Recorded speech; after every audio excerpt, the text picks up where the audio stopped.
మన ప్రభు అయిన యేసుక్రీస్తు నామములో ఈ సాయంకాలపు వేళ బైబిల్ స్టడీకి మిమ్మల్ని అందరికీ కూడా ప్రేమపూర్వకంగా ఆహ్వానిస్తున్నాను. ప్రార్థన చేసుకుని ఈనాటి బైబిల్ స్టడీని ప్రారంభించుకుందాం. ప్రార్థన చేసుకుందాం.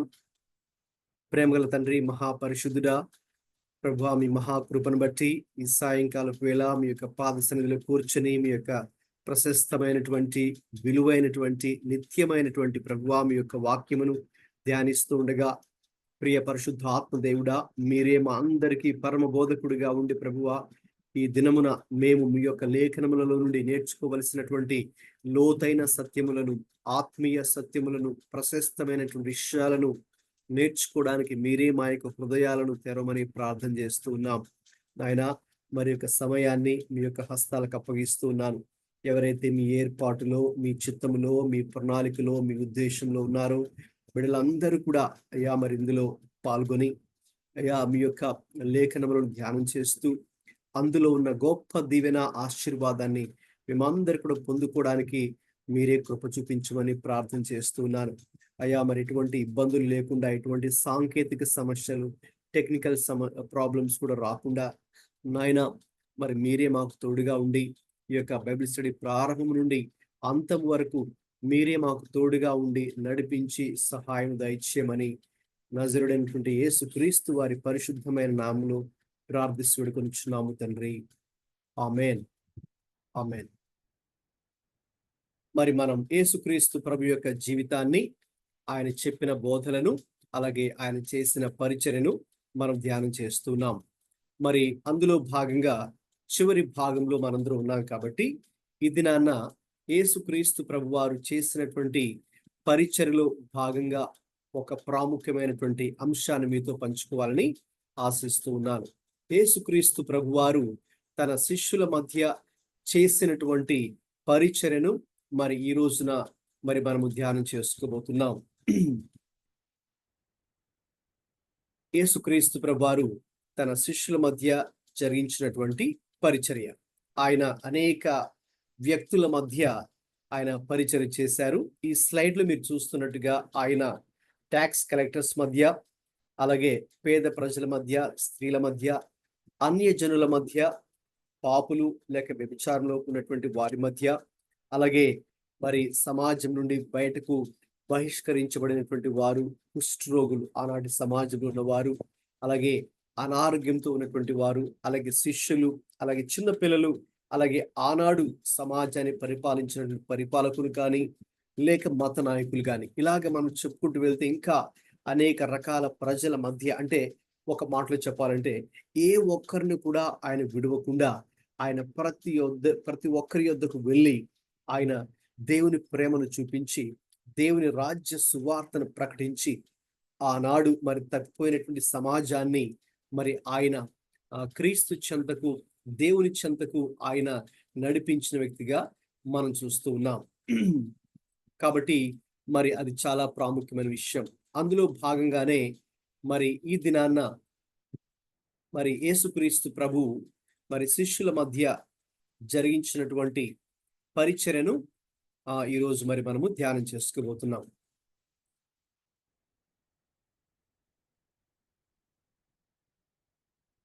గమనించండి, ఇక్కడ ఈ దినాన మరి మనము యేసుక్రీస్తు ప్రభు శిష్యుల మధ్య పరిచర్య మరి ఏ రీతిగా చేశారో ఆ అంశాన్ని ధ్యానం చేసుకోబోతున్నాం. కాబట్టి దయచేసి ఎవరైనా మీ మైక్ ఆన్ చేసుకొని ఇక్కడ ఉన్నటువంటి క్వశ్చన్స్ చదవాల్సిందిగా కోరుతున్నాను. ఇక్కడ ప్రారంభంలో కొన్ని ప్రశ్నలు మనం వేసుకుందాం. ఆ ప్రశ్నలకు సమాధానంగానే ఈనాటి బైబిల్ స్టడీ ఉండబోతుంది. ఓకే, ఎవరైనా చదవండి మైక్ ఆన్ చేసుకొని. What do we learn about the personalities and relationships of disciples from the Gospels? Okay, సువార్తలలో నుండి మరి ఎటువంటి శిష్యుల యొక్క వ్యక్తిత్వం ఏ రీతిగా ఉంది, ప్రభుతో లేక ఇతర ప్రజలతో వారి సంబంధం ఏ రీతిగా ఉందో చూడబోతున్నాం. తర్వాత How did the disciples' individual strengths and weaknesses contribute to their ministry? అవును, శిష్యులలో కూడా కొన్ని వారికంటే కొన్ని బలాలు ఉన్నాయి, అదే సమయంలో బలహీనతలు కూడా ఉన్నాయి. మరి ఇవి రెండు కలిపి ఏ రీతిగా వారి పరిచర్లో తోడ్పడ్డాయో మనం చూడబోతున్నాం. తర్వాత How did the disciples' understanding of Jesus and his ministry evolve over time? యేసుక్రీస్తు ప్రభు ఎవరో, ఆయన ఎటువంటి పరిచర్య చేయడానికి వచ్చారో మరి అవి మనం గ్రహించడానికి ఏ రీతిగా ఇది దోహదపడుతుందో కూడా ఈరోజు మరి మనం చూడబోతున్నాం. తర్వాత What does it mean for disciples to be with Jesus? How did this affect their understanding of discipleship? యేసుక్రీస్తు ప్రభు మరి ఆయనతో ఉండుటకు వారిని పిలుచుకున్నాడు. మరి ఈ అవగాహన ఏ రీతిగా మరి శిష్యత్వం యొక్క అవగాహనను అది ప్రభావితం చేసిందో కూడా చూడబోతున్నాం. తర్వాత చివరిగా How do the disciples' experiences of following Jesus challenge or encourage our own faith? యేసుక్రీస్తు ప్రభువుని వెంబడిస్తూ ఆయన గురించిన అవగాహన శిష్యులు ఏ రీతిగా కలిగి ఉన్నారో ఇప్పుడు అది ఏ రీతిగా మన స్వంత విశ్వాసమును ప్రోత్సహించేదిగా ఉంటుంది. కాబట్టి ఈ రోజున శిష్యుల యొక్క జీవితాన్ని మరి ధ్యానిస్తూ ఉండగా మరి ముగింపులో అంటే మన జీవితాలకు మనము అన్వయించుకోవాలి. ఈనాడు మన విశ్వాసం అంటే శిష్యుల జీవితం నుండి ఎటువంటి ఆత్మీయ పాఠాలు మనం నేర్చుకోవచ్చు, శిష్యులు ఏ రీతిగా జీవించారు, ఏ రీతిగా వారు కూడా పరిచర్య చేశారు, మరి ఎటువంటి పరిస్థితుల మధ్య వారు తమ జీవితాన్ని కొనసాగించారు, చివరికి ఏ రీతిగా విజయవంతంగా తమ జీవితాన్ని క్రీస్తులో ముగించారో ధ్యానం చేస్తుండగా ఆ యొక్క ఆత్మీయ పాఠాలు మన జీవితానికి అన్వయించుకొని మనము కూడా మన తరంలో యేసయ్య కోసం ఏ రీతిగా జీవించాలో ఆ విషయాలు ఈరోజు మరి మనము నేర్చుకోబోతున్నాం. గమనించండి, మత్తయి సువార్త 4:19 యేసుక్రీస్తు ప్రభు ఆయన ఒక పిలుపునిచ్చాడు. రండి, come follow me and I will make you fishers of men. మీరు నన్ను వచ్చి వెంబడించండి, మనుషులను పట్టే జాలరిగా మిమ్మల్ని చేస్తాను అని యేసయ్య చెప్పారు. కాబట్టి మరి యేసుక్రీస్తు ప్రభు శిష్యుల మధ్య చేసిన పరిచర్యలు మరి అనేక విధాలుగా ఉన్నాయి. వాటిలో మొట్టమొదటిది ఆయన తన శిష్యుల మధ్య పరిచర్య ఎలా ప్రారంభించారంటే first thing by calling the disciples. Yesukristu ప్రభు శిష్యులను ఆయన పిలుచుకోవడం ద్వారా లేక వారిని ఎంపిక చేసుకోవడం ద్వారా సెలక్షన్ లేక చూజింగ్ లేక కాలింగ్ ఆఫ్ ద డిసైపుల్స్ తో అది ప్రారంభమవుతుంది. అది మనకు మత్తయి సువార్త 4:18 నుండి 22 దాకా అది వ్రాయబడింది.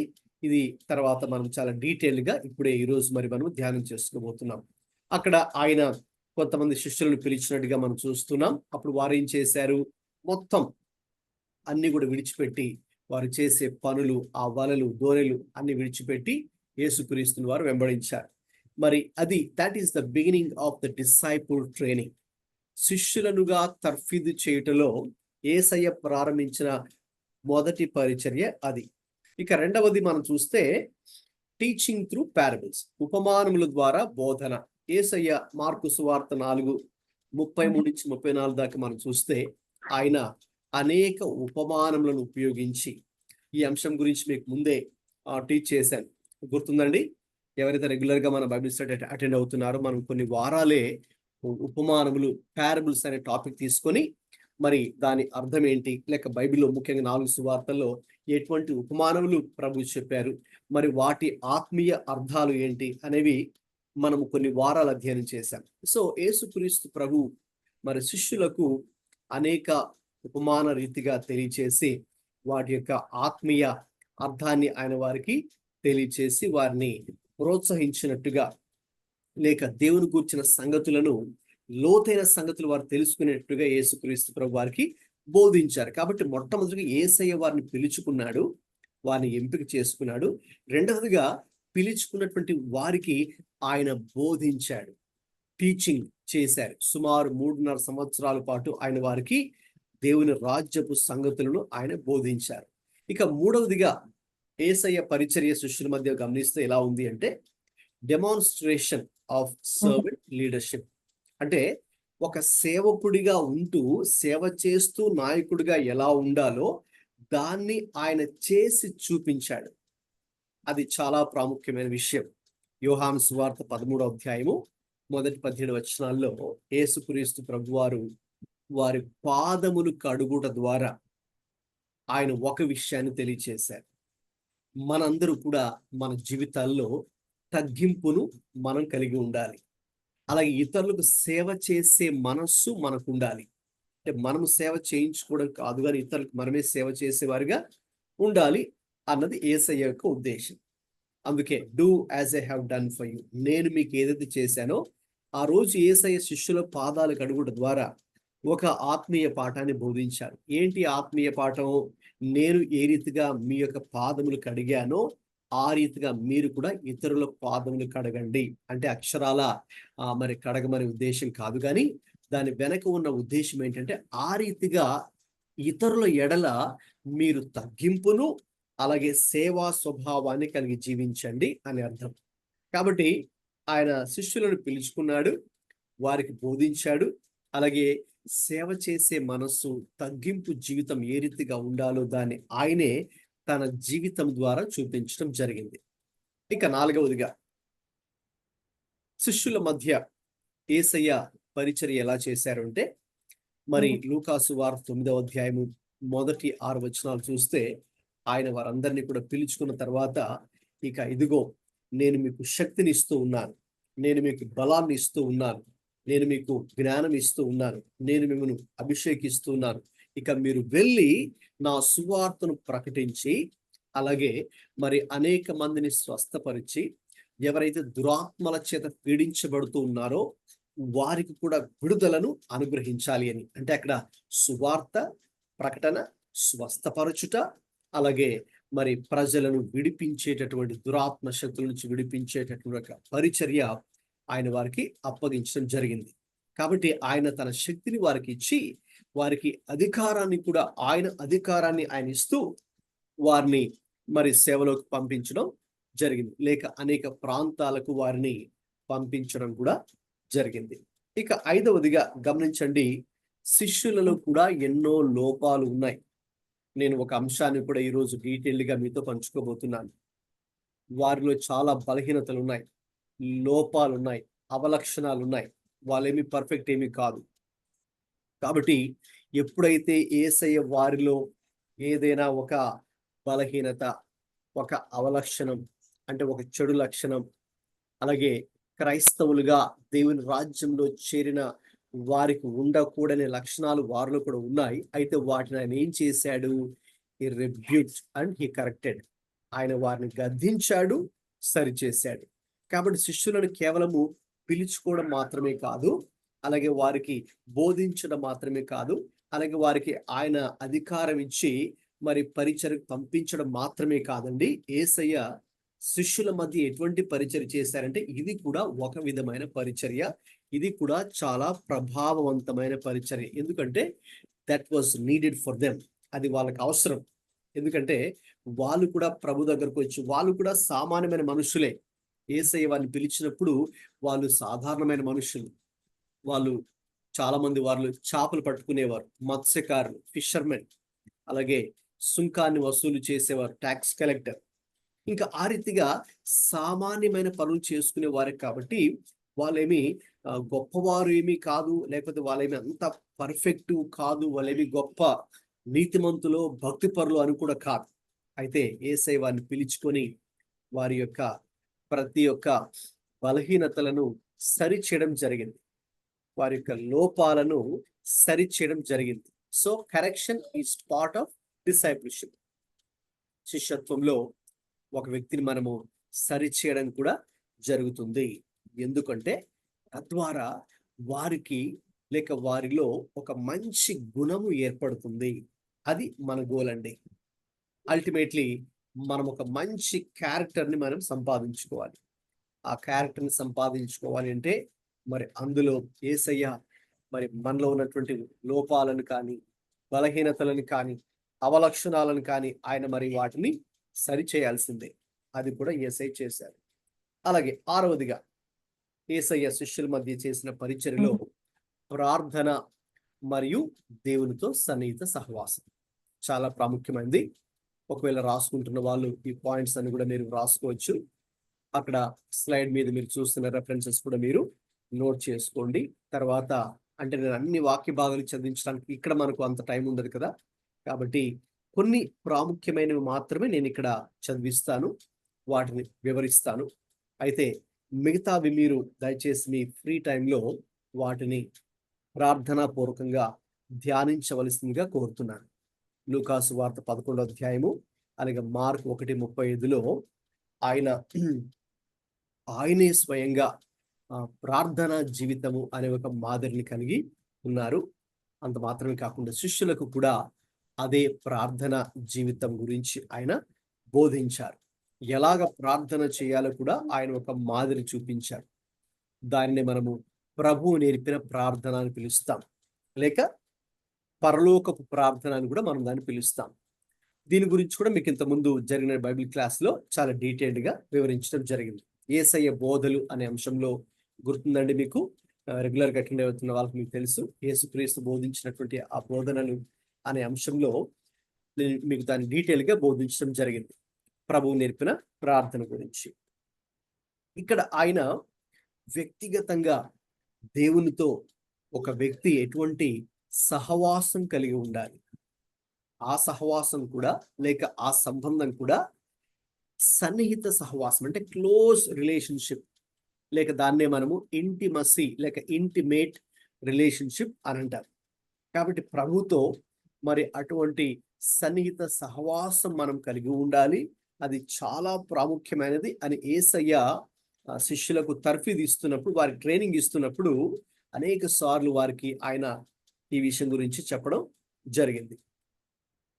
అలాగే ఇక 7వ విషయం మనం చూస్తే, యేసు ప్రభు శిష్యుల మధ్య చేసిన పరిచర్యలో మార్కు సువార్త 4వ అధ్యాయము 35-41 వచనాల్లో మరి ఆయన ఒకసారి సముద్రం మీద ఆ దోణిలో ప్రయాణం చేస్తుండగా మరి ఒక్కసారిగా వాతావరణం మారి అక్కడ బలమైనటువంటి గాలులు, మరి పెద్ద తుఫాను అక్కడ సంభవించినప్పుడు దోణి అటు ఇటు కదిలిపోతూ, ఇంకా వీళ్ళు మునిగిపోతామేమో, నీటిలో మునిగిపోతామేమో అనే భయంతో ఉన్నప్పుడు, అలాగే ఒకవైపు భయము, మరొక వైపు ఏమో అల్ప విశ్వాసం. అంటే ప్రభు వారితోనే ఉన్నాడు, కానీ వ్యక్తిగతంగా వారు ప్రభు మీద పూర్తిగా విశ్వాసము ఉంచలేకపోయారు. అప్పటి వరకు ఆయనతోనే కలిసి తిరుగుతూ ఉన్నారు, ఆయన బోధలు చాలా వింటూ ఉన్నారు. అయితే సాధారణంగా ఆ మనుషులు అన్నట్టుగా కూడా తమ దాకా వస్తే దాకా కూడా దాని ఆ సమస్య తీవ్రత తెలియదు అన్నట్టు ఇప్పుడు వారికే వ్యక్తిగతంగా ఒక ప్రాబ్లం వచ్చింది. ఆ ప్రాబ్లంలో మరి ఏ రీతిగా వారు స్పందిస్తారో ప్రభు కూడా ఒక విధంగా చెప్పాలంటే అక్కడ విశ్రాంతి తీసుకున్నట్టు ఉంటున్నారు, కానీ వారి విశ్వాసాన్ని పరీక్షించారు. మరి వారి విశ్వాసంలో బలహీనులుగా ఉన్నప్పుడు ఆయన ఏం చేశారు అక్కడ మనకు తెలుసు ఆ విషయం మనకు తెలుసు. ఆయన లేచి గాలిని, సముద్రాన్ని, తుఫాను గద్దించారు. అదే సమయమందు వీరి యొక్క అల్ప విశ్వాసాన్ని కూడా ఆయన గద్దించి ఆ దినాన్ని ఏది బోధించారండి? He teaches faith and trust in his power. ఆయన శక్తి యందు వీరు నమ్మకం ఉంచాలి, విశ్వాసం ఉంచాలి అనేటటువంటి గొప్ప ఆత్మీయ పాఠాన్ని యేసయ్య దినాన్ని శిష్యులకు బోధించారు. కాబట్టి నేను చెప్పినట్టుగా శిష్యులు వారేమి పర్ఫెక్ట్ ఏమీ కాదు, వారికి అన్ని విషయాలు కూడా ఏమీ తెలియదు, వారు గొప్పవారేమీ కాదు, వారి పెద్ద భక్తి పరులు కూడా ఏం కాదు. ప్రభు వారు గొప్పవారు లేకపోతే వారికి చాలా విషయాలు తెలుసనో, వారు గొప్పవారనో, వారు గొప్ప జ్ఞానులనో, గొప్ప భక్తి పరులను దేవుడు వారిని ఎన్నుకోలేదు.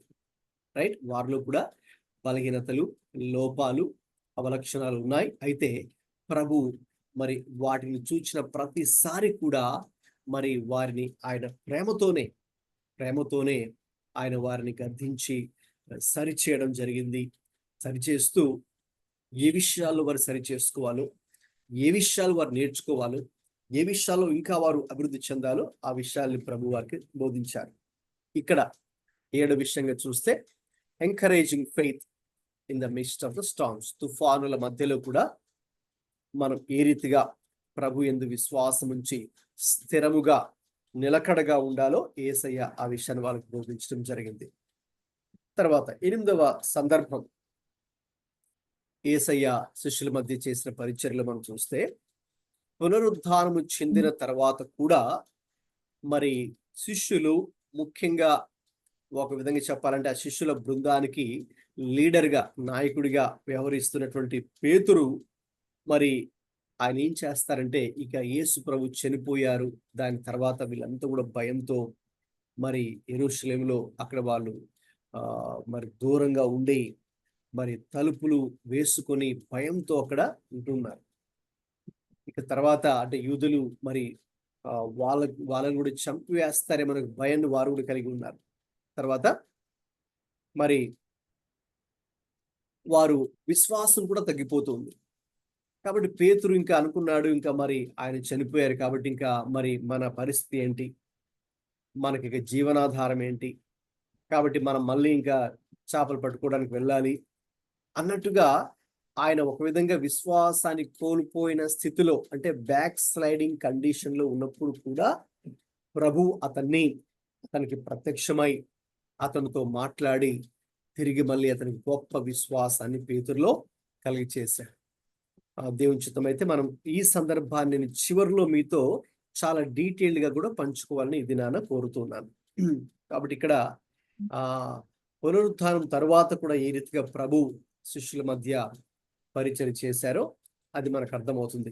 ఇక చివరిగా యేసయ్య శిష్యుల మధ్య చేసిన పరిచర్యలో ఆయన ఇక మరణించి సమాధి చేయబడి 3వ దినాన తిరిగి లేచి పునరుత్థానుడై ఆయన సుమారు 40 రోజులు ఈ భూమి మీద ఉండి అనేక మందికి ఆయన ప్రత్యక్షమై అనేక సంగతులు ఆయన ప్రజలందరికీ తెలియజేసిన తర్వాత ఇక చివరికి ఆయన ఆ ఒలీవల కొండ నుంచి ఇక పైకి పరలోకానికి ఆరోహణం, అసెన్షన్ కావడానికి ముందుగా చెప్పిన మాటలనే మనము ద గ్రేట్ కమిషన్ అని పిలుస్తాం.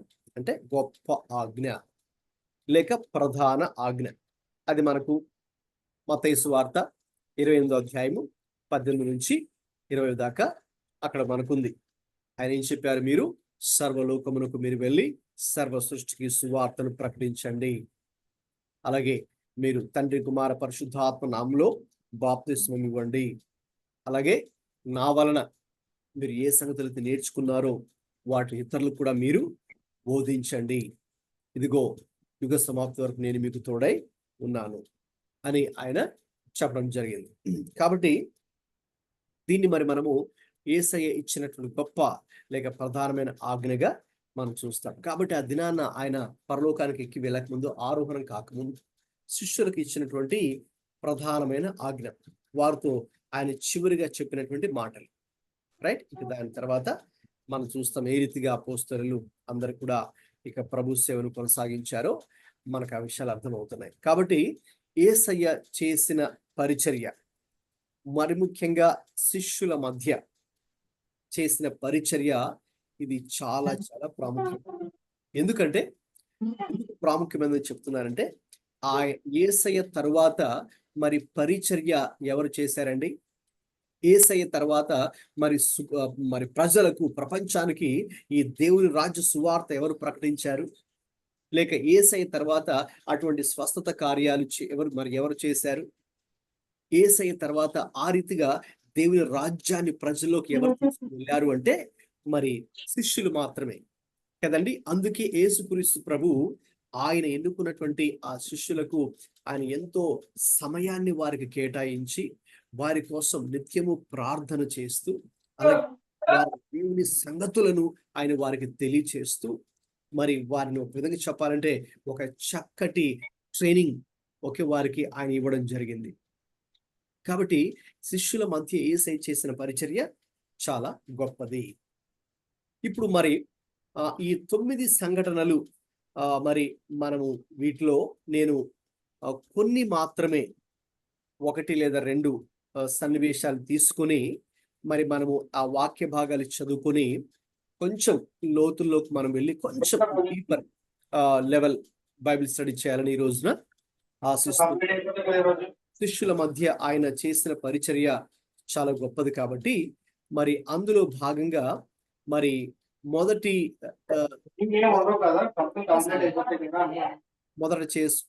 చోటు చేసుకున్న సంఘటన ఏంటి అంటే యేసుక్రీస్తు ప్రభు ఆయన శిష్యులను ఎంపిక చేసుకొనుట అనే సంఘటనను మరి ఈరోజు మనము ధ్యానం చేయబోతున్నాం. Jesus ministry among the disciples లో ఫస్ట్ థింగ్. సో ఎవరైనా ఈ హెడ్డింగ్ చదవండి.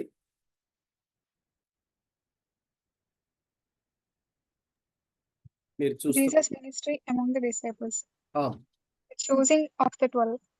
Okay. Matthew 10, verse 1 to 4. Mark chapter 3, verses 13 to 19. Luke 6th chapter, verses 12 to 16. Okay, right. ఈ దినాన్న మరి మనము ఈ సన్నివేశంతో మరి స్టార్ట్ చేద్దాం. మార్కు సువార్త, అందరూ బైబిల్స్ తీయండి. బైబిల్స్ తీసి మార్కు సువార్తకు వద్దాము. 3వ అధ్యాయము 13 నుండి 19 దాకా. ఎవరైనా మన గ్రూప్ లో ఉన్నవారు మరి గట్టిగా, స్పష్టంగా, నిదానంగా, అర్థవంతంగా చదవండి. మార్కు సువార్త 3వ అధ్యాయము 13 నుంచి 19 దాకా.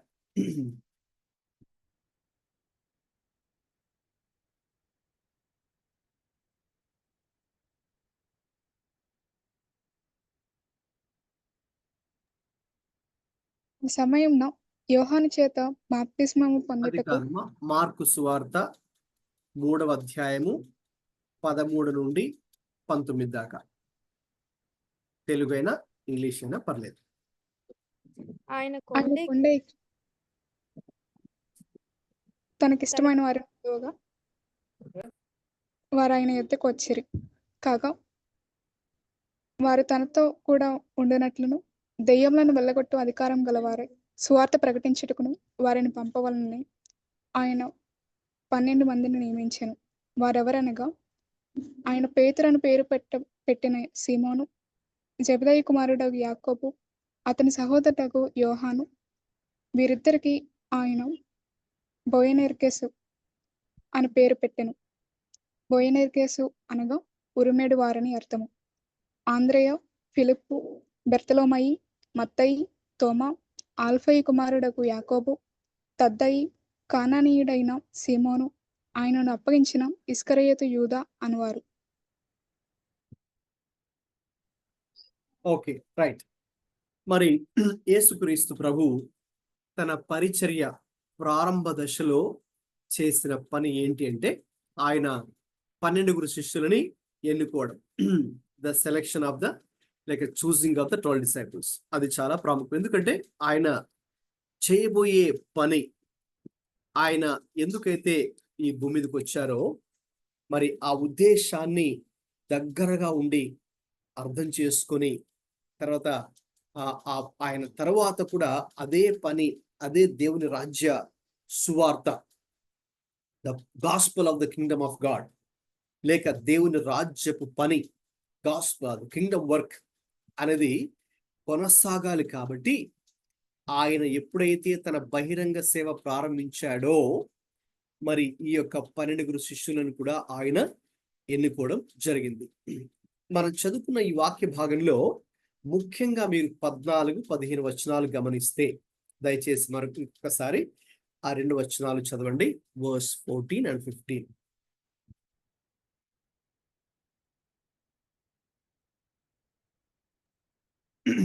వారు తనతో కూడా ఉండినట్లును దెయ్యములను వెళ్ళగొట్టు అధికారం గలవారై సువార్త ప్రకటించుటకును వారిని పంపవలనని ఆయన 12 మందిని నియమించెను. రైట్. గమనించు, ఇక్కడ యేసుక్రీస్తు ప్రభువారి యొక్క పరిచర్య మనం చాలా స్పష్టంగా చూడగలం. You can see the machine.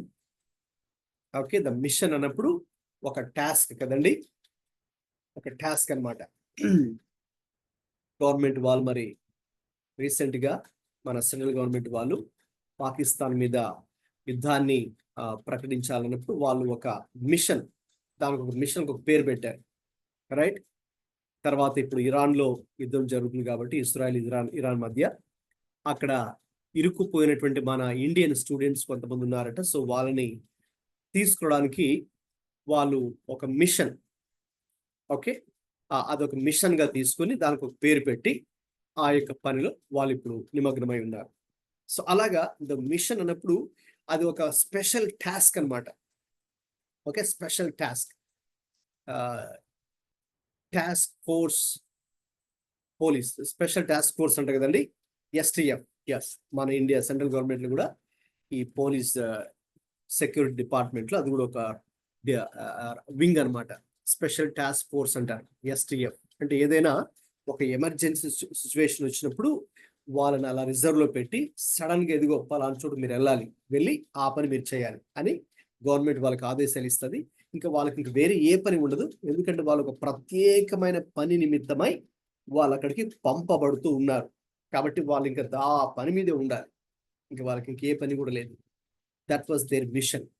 ఇప్పుడు యేసయ్య మిషన్ ఏంటి అంటే, యేసయ్య ముఖ్యంగా శిష్యులను ఎందుకు ఎన్నుకున్నారు అని కనుక ఆలోచిస్తే ఇక్కడ చాలా అద్భుతమైనటువంటి విషయాలు మనకు కనిపిస్తాయి.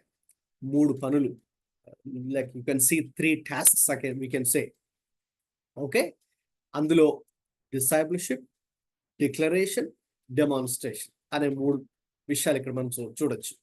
యేసు ప్రభు ఎందుకు శిష్యులను ఎన్నుకున్నారు అంటే, మీరు 14 వచ్చిన మొదటి భాగంలో చూస్తే తెలుగులో ఏముందండి, what does the first part say? 14 first part ఏం చెప్తుంది చూసి చెప్పండి నాకు మీరే. వారు తనతో కూడా ఉండినట్లును. ఎస్, చాలమ్మా, అది ఫస్ట్ థింగ్ అన్నమాట.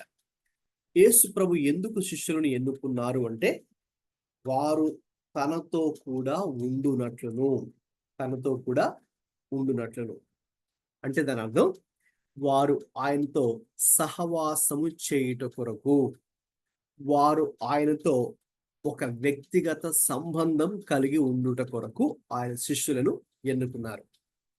ఓకే, ఇక్కడ చాలా మంది మరి తప్పుగా అర్థం చేసుకుంటారు. ఎలాగంటే యేసు ప్రభు శిష్యుల్ని ఎందుకు ఎన్నుకున్నారు, ఒకవేళ నేను కనుక మీకు ముందే కనుక ప్రశ్న వేయలేదు కానీ వేసి ఉంటే, కొంతమంది ఏం చెప్తారంటే, ఆయన ఎందుకు ఎన్నుకున్నారంటే శిష్యుల్ని, మరి దేవుని పని చేయడానికండి, లేక సువార్త ప్రకటించడానికండి అని, లేక అనేక ప్రాంతాలకు వెళ్ళి ఆయన గురించి చెప్పడానికండి అని అంటారు. అది కరెక్టే, కానీ అది ఫస్ట్ థింగ్ కాదు, అది తర్వాత వస్తుంది అనమాట. ప్రయారిటీ వైజ్ కనుక మనం చూస్తే, ఆర్డర్ వైజ్ అది ఫస్ట్ థింగ్ కాదు, అది తర్వాత. అది కూడా ఉంది, అది తర్వాత. కానీ ఫస్ట్ ఏంటండి, ఫస్ట్ ఏంటి ఇంకోసారి చెప్పండి చూసిన వారు. What is the primary purpose why Jesus chose the disciples?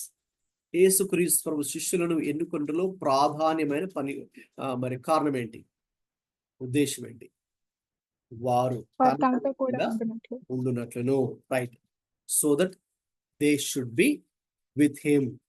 Okay, ఇక్కడ రైట్. ఇప్పుడు ఈ 2 లైన్స్ చదవండి ఎవరైనా. ఏ పాయింట్ చదవండి అమ్మా ఎవరైనా. Involved discipleship, that they should be with him. This highlights every disciple's first priority, being with Jesus. Okay, good. అది అంటే మనందరి యొక్క మొదటి ప్రాధాన్యత, ఫస్ట్ ప్రయారిటీ ఏంటి అంటే being with Jesus. Okay, so అందరూ ఒకసారి మీరు ఆన్ చేసుకుని, మీ మైక్స్ ఆన్ చేసుకుని చెప్తారా? అంటే మీరు నాకు ఎదురుగా లేరు కాబట్టి మైక్స్ ఆన్ చేసుకుని చెప్తారా?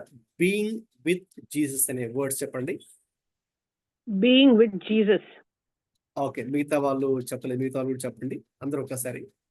You can repeat those words, just 3 words. Being with Jesus చెప్పండి అందరూ ఒకసారి, ఇంకొకసారి. Being with Jesus. Okay, so యేసుక్రీస్తుతో ఉండుట అంటే యేసుక్రీస్తుతో సహవాసం చేయుట, యేసుక్రీస్తుతో వ్యక్తిగతమైనటువంటి సహవాసం, సంబంధము కలిగి ఉండుట. అది చాలా ప్రాముఖ్యమండి. చాలా మంది ఏమనుకుంటారంటే, మరి యేసుక్రీస్తు ప్రభు మరి శిష్యులను ఎందుకు ఎన్నుకున్నాడు, లేక నన్ను ఎందుకు ఎన్నుకున్నాడు అంటే, ఆయన కోసం పని చేయడం కోసం అనుకుంటాం. ఆయన కోసము పని చేయడము ఉంది, కరెక్టే, అది సెకండరీ అనమాట, ఫస్ట్ది కాదు. ఫస్ట్ ఆయనతో ఉండడం. ఓకే, మరి అక్కడ మనం సక్సెస్ఫుల్, అక్కడ మనం కనుక అక్కడ ఆ టెస్ట్ పాస్ అయితే, లేక అక్కడ మనం కనుక సక్సెస్ఫుల్ గా ఆయనతో సహవాసం చేస్తే, ఇక రెండవ పని, మూడవ పని ఆటోమేటిక్గా అది జరుగుతుంది. ఓకే, రెండవ పని ఏంటి మరి ఇక్కడ? ఇప్పుడు ఎవరైనా ఇంకొకరు మైక్ ఆన్ చేసుకుని బి చదవండి, B point, read it. Involved declaration. Jesus called these men to go forth to preach. The word preach means to act as a herald, to sound forth the message of the king. Right, thank you అండి. అది రెండవ పని. యేసుక్రీస్తు ప్రభు శిష్యులను ఎందుకు ఎన్నుకున్నారంటే, లేక నిన్ను నన్ను కూడా. ఎందుకంటే మరి ఆనాడు వారు యేసయ్యకి శిష్యులు కదండి, మరి ఈ రోజు మనందరూ యేసయ్యకి శిష్యులు కాబట్టి నిన్ను నన్ను కూడా అందుకే మనం వాళ్ళ గురించి స్టడీ చేస్తున్నప్పుడు ఇవన్నీ మనకు కూడా అప్లై చేసుకోవాలి. Okay, right. అదే ఆ ఉద్దేశంతోనే మనము ఈ బైబిల్ స్టడీస్ అని కూడా చేస్తున్నాం. మన జీవితానికి ఓకే మనము అప్లై చేసుకుని ఓకే ఆ యొక్క విషయాలు మనం గ్రహించాలని ప్రభు కోరుతున్నారు. సో కాబట్టి మొదటిది ఆయనతో ఉండుటకు, ఆయనతో సహవాసం చేయుటకు. That is the main thing of discipleship. ఒక విధంగా చెప్పాలంటే మనకి ఇక్కడ ఈ ఆన్లైన్ బైబిల్ స్టడీస్ ద్వారా జరుగుతుంది ఏంటి అంటే, ఇంకో మాట చెప్పాలంటే okay you are receiving that discipleship training. Okay, so ఈ ప్రతి గురువారం కూడా what's happening every Thursday between 7:30 to 9. So discipleship training is going on. ఓకేనండి. కాబట్టి యేసయ్యకు శిష్యులుగా మనం ఎలా ఉండాలో, మరి ఏ సంగతులు మనం దాన్ని తెలుసుకోవాలో, ఏవి గ్రహించాలో, మరి అన్నీ కూడా చాలా సుదీర్ఘమైన రీతిలో లోతైన విధానం మనం తెలుసుకుంటూ ఉన్నాం. సో మొదటి విషయం ఆయనతో సహవాసం చేయడం అని చెప్పుకున్నాం. రెండవది ఆయన యొక్క సువార్త ప్రకటించుటకు. ఓకే, ప్రీచ్ అంటే అక్కడ ఓన్లీ కేవలము మాటలు చెప్పడం మాత్రమే కాదు. ప్రీచ్ అంటే to act as a herald, to sound forth the message of the king. Okay, నువ్వు అక్కడ దేవునికి, ఆ రాజుకి నీవు ఒక ప్రతినిధిగా నువ్వు వెళ్తూ ఉన్నావు. ఓకే, ఆయనకు ఒక ప్రతినిధిగా నీవు ఉన్నావు. ఓకే, ఇప్పుడు మీరు మీ ఊర్లో okay in your city, in your locality ఓకేనా, అక్కడ మరి దేవుని కోసం మీరు అక్కడ you are a herald for Jesus. There you are a ambassador for Jesus. Paul uses the same word ambassador in different place. Okay, ambassador అంటే మనం ఆయనకి రాయబారులుగా మనం ఉన్నాం. కాబట్టి ఆయన మనల్ని ఎన్నుకొని మరి ఆయనతో సహవాసం చేస్తున్నామంటే, మీరు ఒక చోటుకి వెళ్ళారనుకోండి, you are going somewhere, you are visiting your friend's place or your neighbour's house or like you are visiting strangers, okay, or you are going to some other place, okay, place for excursion, whatever. Okay, అక్కడ మీరు who are you there? You are herald for Jesus there. Okay, మీరు అక్కడ యేసుక్రీస్తు కోసం ప్రతినిధులుగా ఉన్నారు. కాబట్టి ఆ సువార్తను ప్రకటించే బాధ్యత, ఆ పని ప్రతి ఒక్కరికి దేవుడు ఇచ్చాడు. ఓకేనండి. So don't think that only ఎవరు ఫుల్ టైం మినిస్ట్రీలో ఉన్న వాళ్ళు మాత్రమే, అంటే పాస్టర్లు, సువార్థికులు ఓకేనా, కంప్లీట్ సేవలో ఉంటారు కదా మినిస్ట్రీలో, సో వాళ్ళు మాత్రమే ఈ సువార్త పని చేయాలి అనేదేమీ లేదు. Okay, according to new testament there is priesthood of all believers according to 1 Peter 2:9.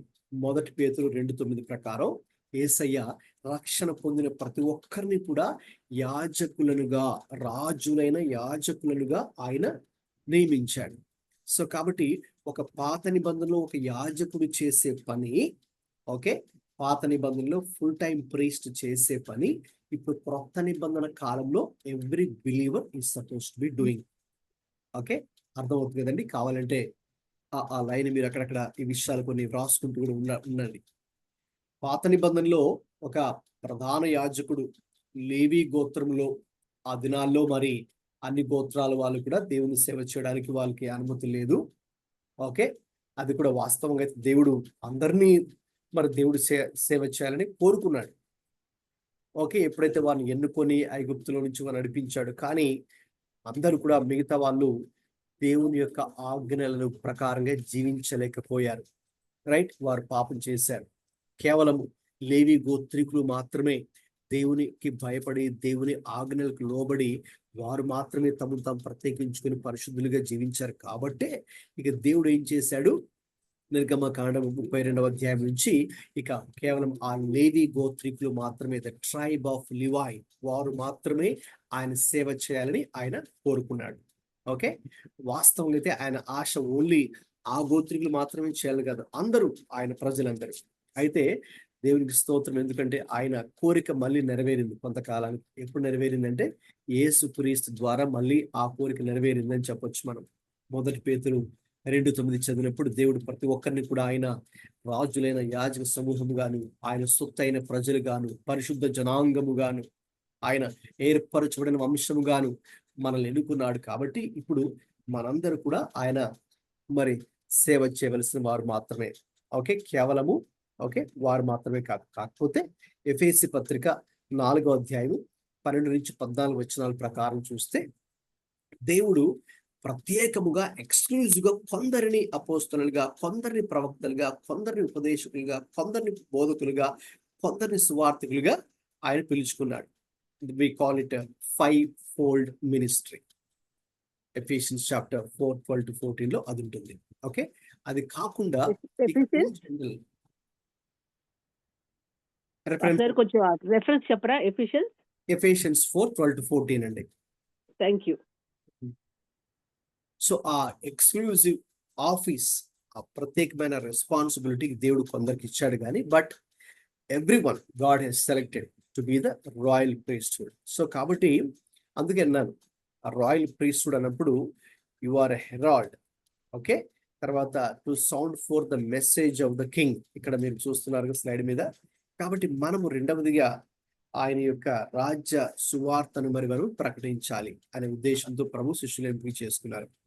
Okay, ఇక మూడవది చూద్దామండి. ఎవరైనా థర్డ్ చదవండి. C point, the mission involved demonstration. The preaching ministry of these men was to be accompanied by miracles. They were given the power to heal the sick and to cast out devils.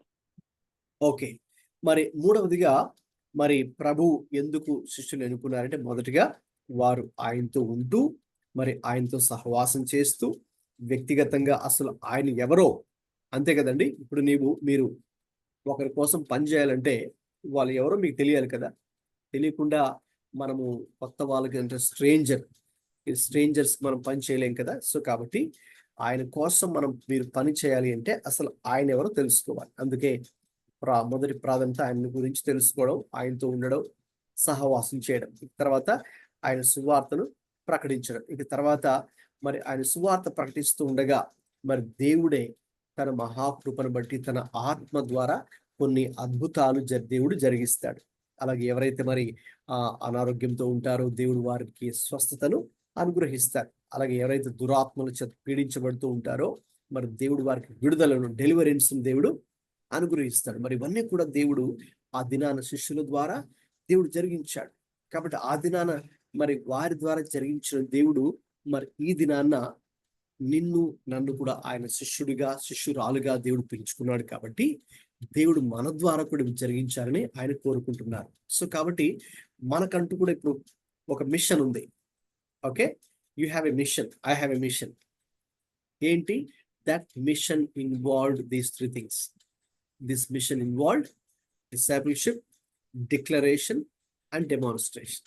So మొదటిగా ఆయనతో సహవాసం చేయడము, సువార్త ప్రకటించడము, అలాగే స్వస్థపరచుట లేక దురాత్మలను వెళ్ళగొట్టుట అనే పనులు కూడా ఇందులో ఉన్నాయి. ఆ టాస్క్ అనేది ఇందులో ఇన్వాల్వ్ అయి ఉంది. కాబట్టి దేవుడు ఆ దినాన శిష్యులను పిలుచుకున్నప్పుడు వారికి ఈ యొక్క మిషన్ అంటే ఈ యొక్క టాస్క్, ఈ యొక్క పని ఆయన వారికి అప్పగించి ఆయన వారికి ట్రైనింగ్ ఇవ్వడం జరిగింది. సుమారు 3.5 సంవత్సరాల పాటు ఆయన వారికి ట్రైనింగ్ ఇవ్వడం జరిగింది. ఇక పోతే గమనించండి, మరి ఇక్కడ వాళ్ళ నేమ్స్ అని మనం చూస్తున్నాం. మార్కు సువార్త 3వ అధ్యాయం చదువుకున్నాం కదా, 13 నుంచి 19 దాకా. అందులో మనకు 16 to 19 you see their names. Okay, అక్కడ not only you see their names but we need to understand their nature behind their name. అంతే కదా, ఒక పేరు ఉందంటే ఆ పేరు వెనక వారి స్వభావం కూడా మరి మనకు అర్థమవుతుంది. ఇక్కడ నేను చెప్పాను ముందే, వీళ్ళెవ్వరు కూడా పర్ఫెక్ట్ కాదు, వీళ్ళెవరు గొప్ప ఆత్మీయ పరులు అంటే ఏమీ కాదు, వీళ్ళందరూ కూడా గొప్పవారు అనేమీ లేదు. ఇంకా చెప్పాలంటే వాళ్ళ రియాలిటీ మీరు వింటే కొన్ని విషయాలు మీరే ఆశ్చర్యపోతారు. ఓకే, ఇప్పుడు వాళ్ళ స్వభావం ఏంటి చదవండి. ఓకే, ఎవరైనా మైక్ ఆన్ చేసుకొని ఈ లైన్ చదవండి. దీస్ మెన్ నుంచి స్టార్ట్ చేయండి. These men lacked spiritual understanding, they lacked humility, they lacked faith, they lacked commitment, they lacked power. These men were always getting into trouble, missing the point or Christ's teachings, lashing out at people who are different, saying the wrong thing, walking away from their commitment to Jesus, among other failures and problems. Okay, చాలండి. అంటే list ఇంకా the list goes on అని, among other failures and problems అంటే ఇంకా list చాలా పెద్దగా ఉంది. అంటే ఇప్పుడు తెలుగులో చెప్పాలంటే విషయాలు, వారికి ఆత్మీయ గ్రహింపు లేదు, స్పిరిచువల్ అండర్స్టాండింగ్ లేదు, వారిలో తగ్గింపు లేదు, హ్యూమిలిటీ లేదు, వారిలో విశ్వాసం లేదు, సమర్పణ లేదు, శక్తి లేదు. అలాగే ఎప్పుడు ఏదో ఒక గొడవ, ఇప్పుడు ఏదో ఒక ఇదే దాంట్లో నువ్వు గొప్ప నేను గొప్ప కదండి, మనం చూస్తాం కదండి కొన్ని విషయాలు. తర్వాత నేను ఆయన పక్కన కూర్చోవాలి, లేకపోతే ఇలాగా రకరకాలుగా వాళ్ళు చాలా మిస్అండర్స్టాండింగ్స్. ఓకే, చెప్పాలంటే యేసుక్రీస్తు ప్రభు ఒక ఉద్దేశంతో చెబితే వీళ్ళు దాన్ని ఇంకొక ఉద్దేశంతో అర్థం చేసుకున్నారు. ఇంకా చెప్పాలంటే అసలు యేసయ్య బోధలు మిస్అండర్స్టాండ్ చేసుకున్న వాళ్ళలో సామాన్య ప్రజల కంటే వీళ్ళు కూడా ఉన్నారు. సామాన్య ప్రజలకు ప్రభు చెప్పిన ఆ విత్తువాడి ఉపమానం ఉందే, the parable of the sour. ఆ రోజుల్లో కామన్ పీపుల్, అక్కడ రైతులు, వ్యవసాయం చేసుకున్న వాళ్ళు అర్థం చేసుకున్నారు, కానీ ఈయనతో శిష్యులకు అర్థం కాలేదు. మనకి ఇలా తెలుసు ఆ విషయం అంటే, తర్వాత వాళ్ళు అడుగుతారు కదండి, వాళ్ళు మార్గ మధ్యంలో వెళ్తుండగా ఓకే వాళ్ళు అడుగుతారు ప్రభుని, ప్రభా మీరు అప్పుడు ఇలా అన్నారు కదా, విత్తువాడు అన్నారు, విత్తనాలు అన్నారు, పక్షులు అన్నారు, ఇవేవో చెప్పారు కదా, ఏంటి ప్రభా దాని అర్థం అని శిష్యులు అడుగుతారు. అయ్యో మీకు ఇది కూడా అర్థం కాలేదా అని ఆయన కోర్స్ మళ్ళీ ఆయన సహనంతో వారికి విషయాలంటూ మళ్ళీ ఎక్స్ప్లెయిన్ చేశారు. ఓకే, సో దాని అర్థం ఎందుకు చెప్తున్నానంటే, దేవుని సంగతులు వారికి అర్థం కాలేదు.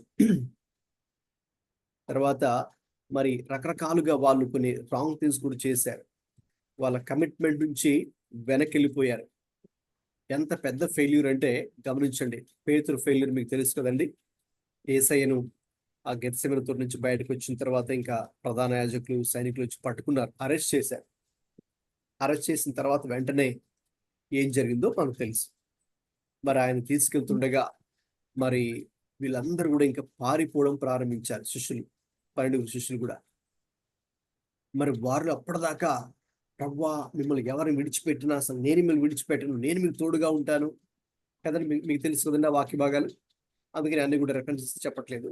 సో కాబట్టి అలాగ ఉన్నప్పుడు మరి ఏం జరిగింది, ఒక చిన్న పాప అక్కడ దగ్గరలో ఎవరో ఒకరు అడిగితే, మీరు కూడా ఆ యేసయ్య గుంపులో ఉన్న వాళ్ళే కదా, మరి మీరు కూడా ఆయన శిష్యులే కదా అన్నప్పుడు ఏం చెప్పాడని పేతురు, లేదు నాకు తెలియదు ఆయన ఎవరో, అసలు యేసు ఎవరు నాకు తెలియదు అని ఎన్నిసార్లు చెప్పాడు. అది కూడా ఒకసారి కాదు, 2 సార్లు కాదు, 3 సార్లు ఆయన బొంకాడు. ఈ డినైడ్ క్రైస్ట్ 3 times.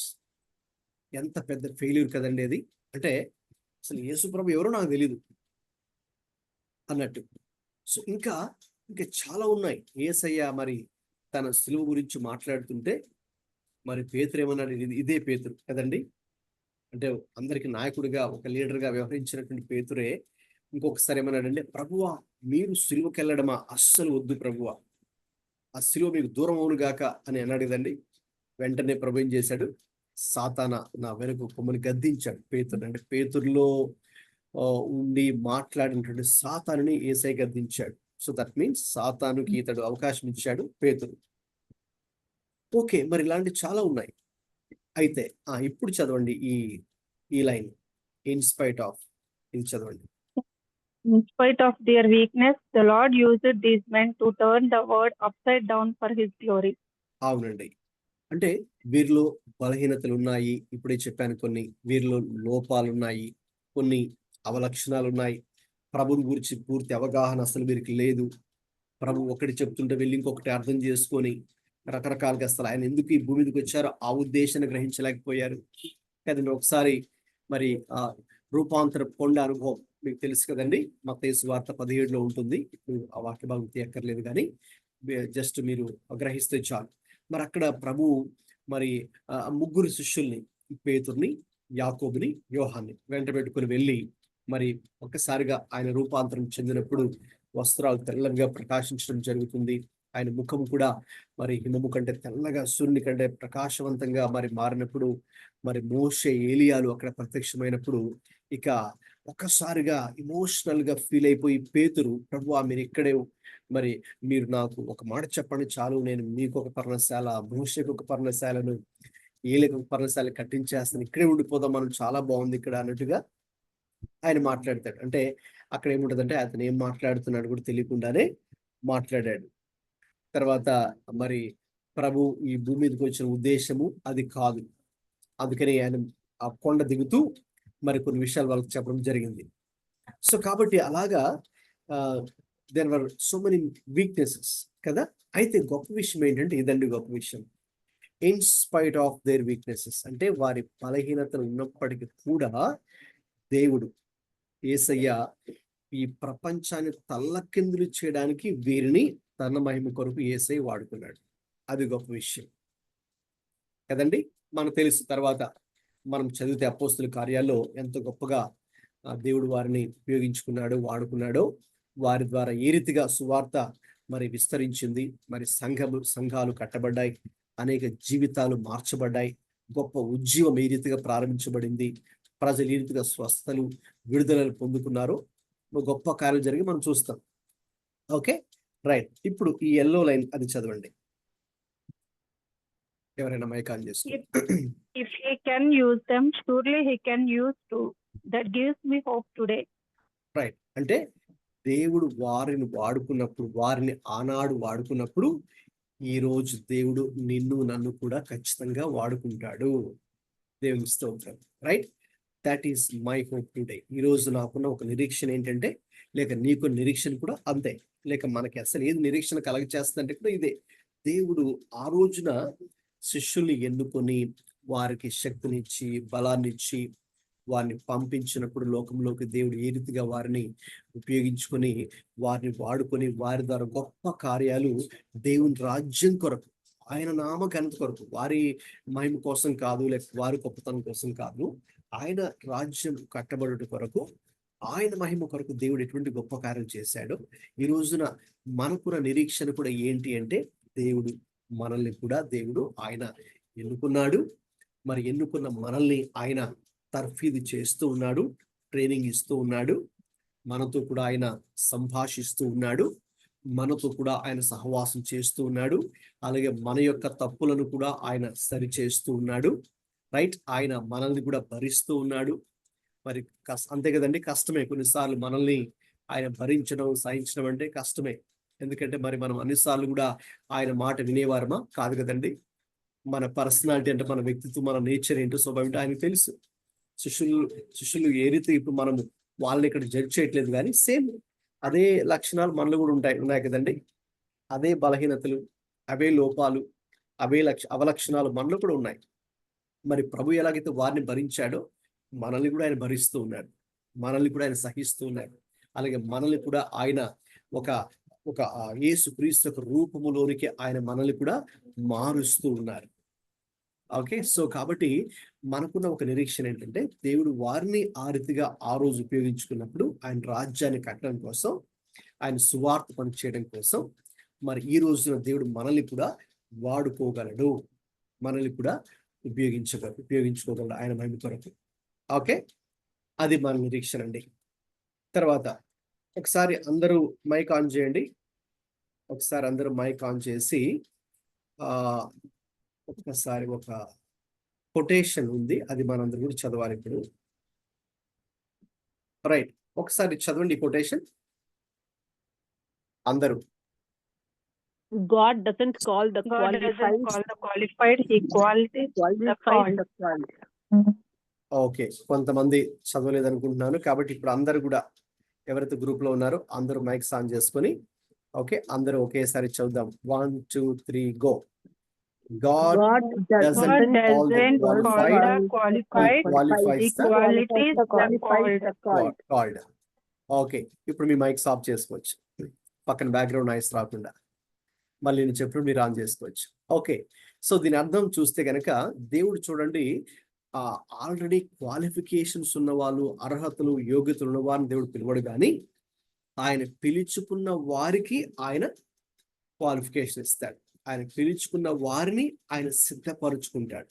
ఇప్పుడు మనం వీళ్ళని చూస్తే వీళ్ళందరూ కూడా శిష్యులు, 12 శిష్యులు కూడా వాళ్ళేమి క్వాలిఫైడ్ పీపుల్ ఏమి కాదు. నేను చెప్పాను కదండి, వాళ్ళేమి గొప్ప బ్యాక్గ్రౌండ్ కి సంబంధించిన వాళ్ళేమి కాదు, బాగా తెలివి ఉన్న వాళ్ళేమి కాదు. ఎందుకంటే ఆ కాలంలో వాళ్ళకల్లా తెలివిల్ల వాళ్ళు చాలా మంది ఉన్నారు, వారికన్నా గొప్పవారు చాలా మంది ఉన్నారు.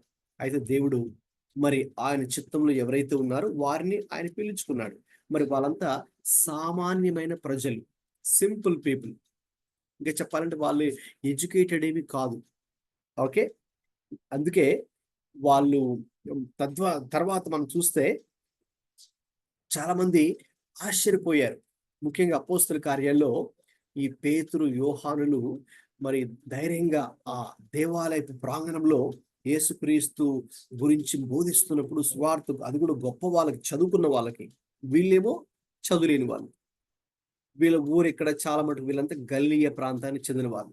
ఆ రోజుల్లో గల్లీకి చెందిన వారంటే ఈ రోజుల్లో ఎక్కడో ఒక మారుమూల ప్రాంతంలో, ఒక రిమోట్ ఏరియా, లేకపోతే ఏజెన్సీ ఏరియా, ఓకే, లేకపోతే ట్రైబల్ ఏరియా, లేకపోతే తక్కువ కులస్తులు ఉండేటటువంటి ప్రాంతం ఏదైతే ఉంటుందో, ఓకే, లేక అంతా వెనకబడిన ప్రాంతం.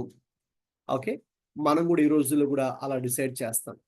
ఫలాని వాళ్ళు ఫలాని ప్లేస్ నుంచి అంటే మనకు ఒక అండర్స్టాండింగ్, వాళ్ళు ఓకే, వాళ్ళ గురించి మనం ఒక ఒపీనియన్ ఫామ్ చేసుకుంటాం కదా. సేమ్ వే ఆ రోజుల్లో కూడా వీళ్ళు గలిలియ అనే ప్రాంతానికి చెందిన వాళ్ళు. గ్యాలిలీ అంటే వీళ్ళు ఓకే, అంత చేపలు పట్టుకునే వాళ్ళు, లేక తక్కువ కులస్తులు, వీళ్ళకి చదువు లేదు, వీళ్ళకి డబ్బు ఉండదు అన్నట్టుగా వాళ్ళని తక్కువ చేసి, తక్కువగా చూసేవారు, తక్కువ చేసి మాట్లాడేవారు.